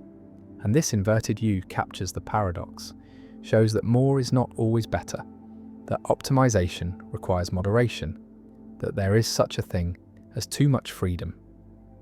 The paradox has practical implications for product design, marketing, and policy. Companies that offer too many products may overwhelm customers and reduce sales, while companies that curate their offerings, that limit choice to a manageable set of high-quality options, may increase satisfaction and loyalty. And this is why successful brands often limit their product lines, why Apple offers relatively few models compared to competitors, why some restaurants have short menus. The limitation is not a failure, but a strategy, a recognition that customers benefit from being protected from too much choice, from having the decision space narrowed by experts who have already done the filtering. The paradox also affects personal life and well-being. Modern individuals face an unprecedented number of choices about identity, lifestyle, career, relationships, and consumption. And while this freedom is liberating in principle, in practice it can be exhausting, can create a sense of being overwhelmed, can generate anxiety about missing out on better options, and research shows that people in societies with more choice are not necessarily happier, that reported life satisfaction has not increased proportionally with the explosion of options, and some argue it has decreased, that the paradox of choice contributes to rising rates of anxiety and depression, that the burden of constructing a life from infinite options without clear guidance is a source of modern malaise. One response to the paradox is to adopt satisficing rather than maximizing as a decision strategy. Maximizers seek the best option, the optimal choice, and this requires evaluating all possibilities, comparing exhaustively, and the process is endless because there is always the possibility that a better option exists somewhere. While satisficers set a threshold of good enough and choose the first option that meets that threshold, and satisficers experience less stress, less regret, and higher satisfaction because they commit to good options without torturing themselves about whether better options exist. And embracing satisficing is a way to opt out of the paradox, to limit self-imposed choice burden even when external options are numerous. Another response is to establish routines and defaults, to make decisions once and then follow the decision automatically in the future, to reduce the number of active choices required. And this is why successful people often simplify their lives, wear the same clothes every day, eat the same breakfast, follow the same schedule, not because they lack creativity, but because they recognize that decision-making is a limited resource, that every choice consumes cognitive energy, and preserving that energy for important decisions requires eliminating trivial choices through routinization. A third response is to embrace constraints, to deliberately limit options, to refuse to consider all possibilities, and this might involve setting rules like, I only shop at this store, or I only consider jobs in this city. And these self-imposed constraints reduce the choice space, make decisions more manageable, and paradoxically increase freedom by preventing paralysis, by ensuring that decisions get made rather than deferred indefinitely. And constraints are not limitations on freedom, but conditions for effective exercise of freedom, structures that enable choice rather than preventing it. The shopper stands in the cereal aisle, paralyzed by options, and eventually walks away empty-handed or grabs something arbitrarily, and the experience is repeated across modern life, in career choices and relationship decisions and consumption patterns, and the paradox persists. More choice leading to less satisfaction, more freedom creating more anxiety. And Schwartz's insight remains relevant, challenges the ideology of unlimited choice, suggests that well-being requires moderation, requires protection from too much optionality, and the paradox endures as a reminder that freedom is complex, that having options is valuable, but that value has limits, that beyond a certain point additional options become burdens rather than benefits. And the challenge for individuals and societies is to find the optimal level of choice, the sweet spot where there is enough freedom to allow for genuine self-determination, but not so much that the burden of choosing overwhelms the benefit of having chosen. And the paradox remains a feature of modern affluent societies, a price paid for abundance, and a problem that requires not more choice but wiser choice, not more options but better frameworks for navigating options. And the cereal aisle waits, endless and overwhelming, and the shopper eventually learns to bring a list to decide in advance, to opt out of the paradox by refusing to treat every shopping trip as an opportunity for exhaustive optimization. The paradox of the court, when a student's promise becomes impossible to keep. An ancient story tells of a law teacher named Protagoras and his student Euathlus, and they make an agreement. The student is too poor to pay tuition up front, and so they agree that the student will pay the teacher after winning his first court case, and the teacher provides instruction, teaches the student rhetoric and law and argumentation, and the student completes his training, becomes skilled in legal reasoning, but then the student never takes a case, never appears in court, never wins anything, and years pass and the teacher has not been paid, and finally the teacher sues the student, takes him to court to demand payment. And now the paradox emerges because the case creates a logical impossibility, a situation where no judgment can be coherent, where the law contradicts itself. And this is the paradox of the court, also called Protagoras' paradox, a puzzle about legal reasoning, contracts, and self-reference that has no satisfactory solution.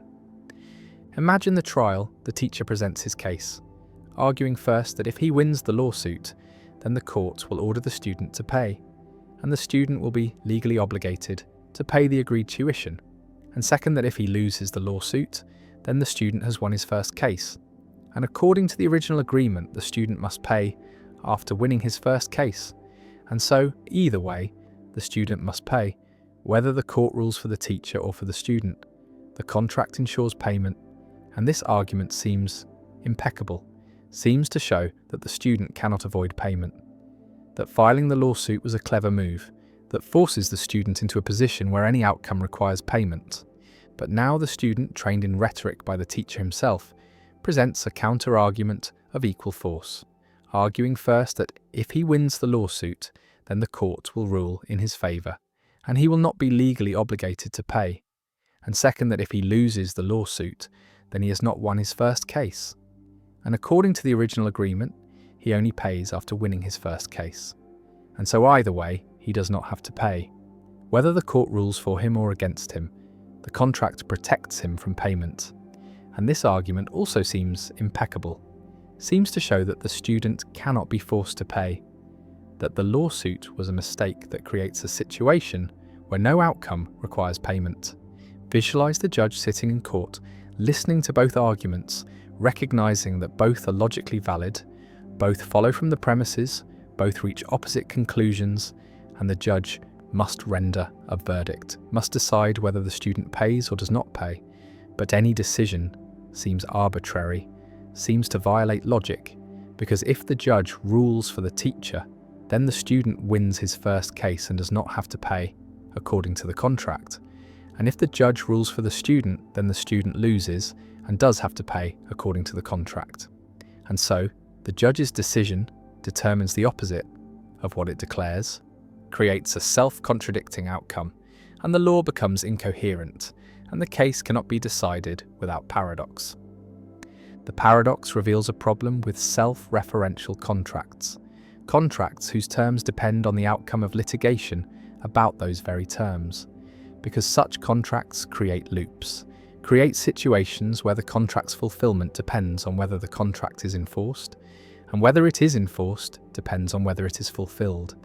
And this circular dependency generates contradictions, makes it impossible to apply the law consistently, and the paradox shows that some contracts, even if agreed to voluntarily by competent parties, are legally unenforceable. Not because they violate public policy or lack consideration, but because they are logically incoherent, because no court can implement them without contradiction. One proposed resolution is to distinguish between two different questions: the question of whether the student owes the teacher money according to the contract, and the question of whether the court should order the student to pay. And these are separate issues. The contract might create an obligation that the court nonetheless refuses to enforce, and the court could rule in favour of the student on the narrow question of whether the lawsuit succeeds, while still recognising that the student has a moral obligation under the contract to pay once he wins his first case elsewhere. And this resolution separates legal enforcement from contractual obligation, allows both arguments to be partially correct. The teacher is right that the student owes money, the student is right that the court should not order payment, and the paradox dissolves because the two contradictory outcomes apply to different questions. Another resolution appeals to temporal priority, arguing that the lawsuit itself does not count as the student's first case for purposes of the contract, because the contract was made before the lawsuit, and counting the lawsuit as the first case would mean the contract refers to itself, which creates the paradox. And so the court should interpret the contract as referring to the first case other than the lawsuit about the contract itself. And under this interpretation, if the teacher wins the lawsuit, the student must pay, because the lawsuit is not the first case that triggers payment. And if the student wins the lawsuit, the student does not pay, because the student still has not won a first case other than this one. And the paradox is resolved by excluding self-referential applications of the contract terms.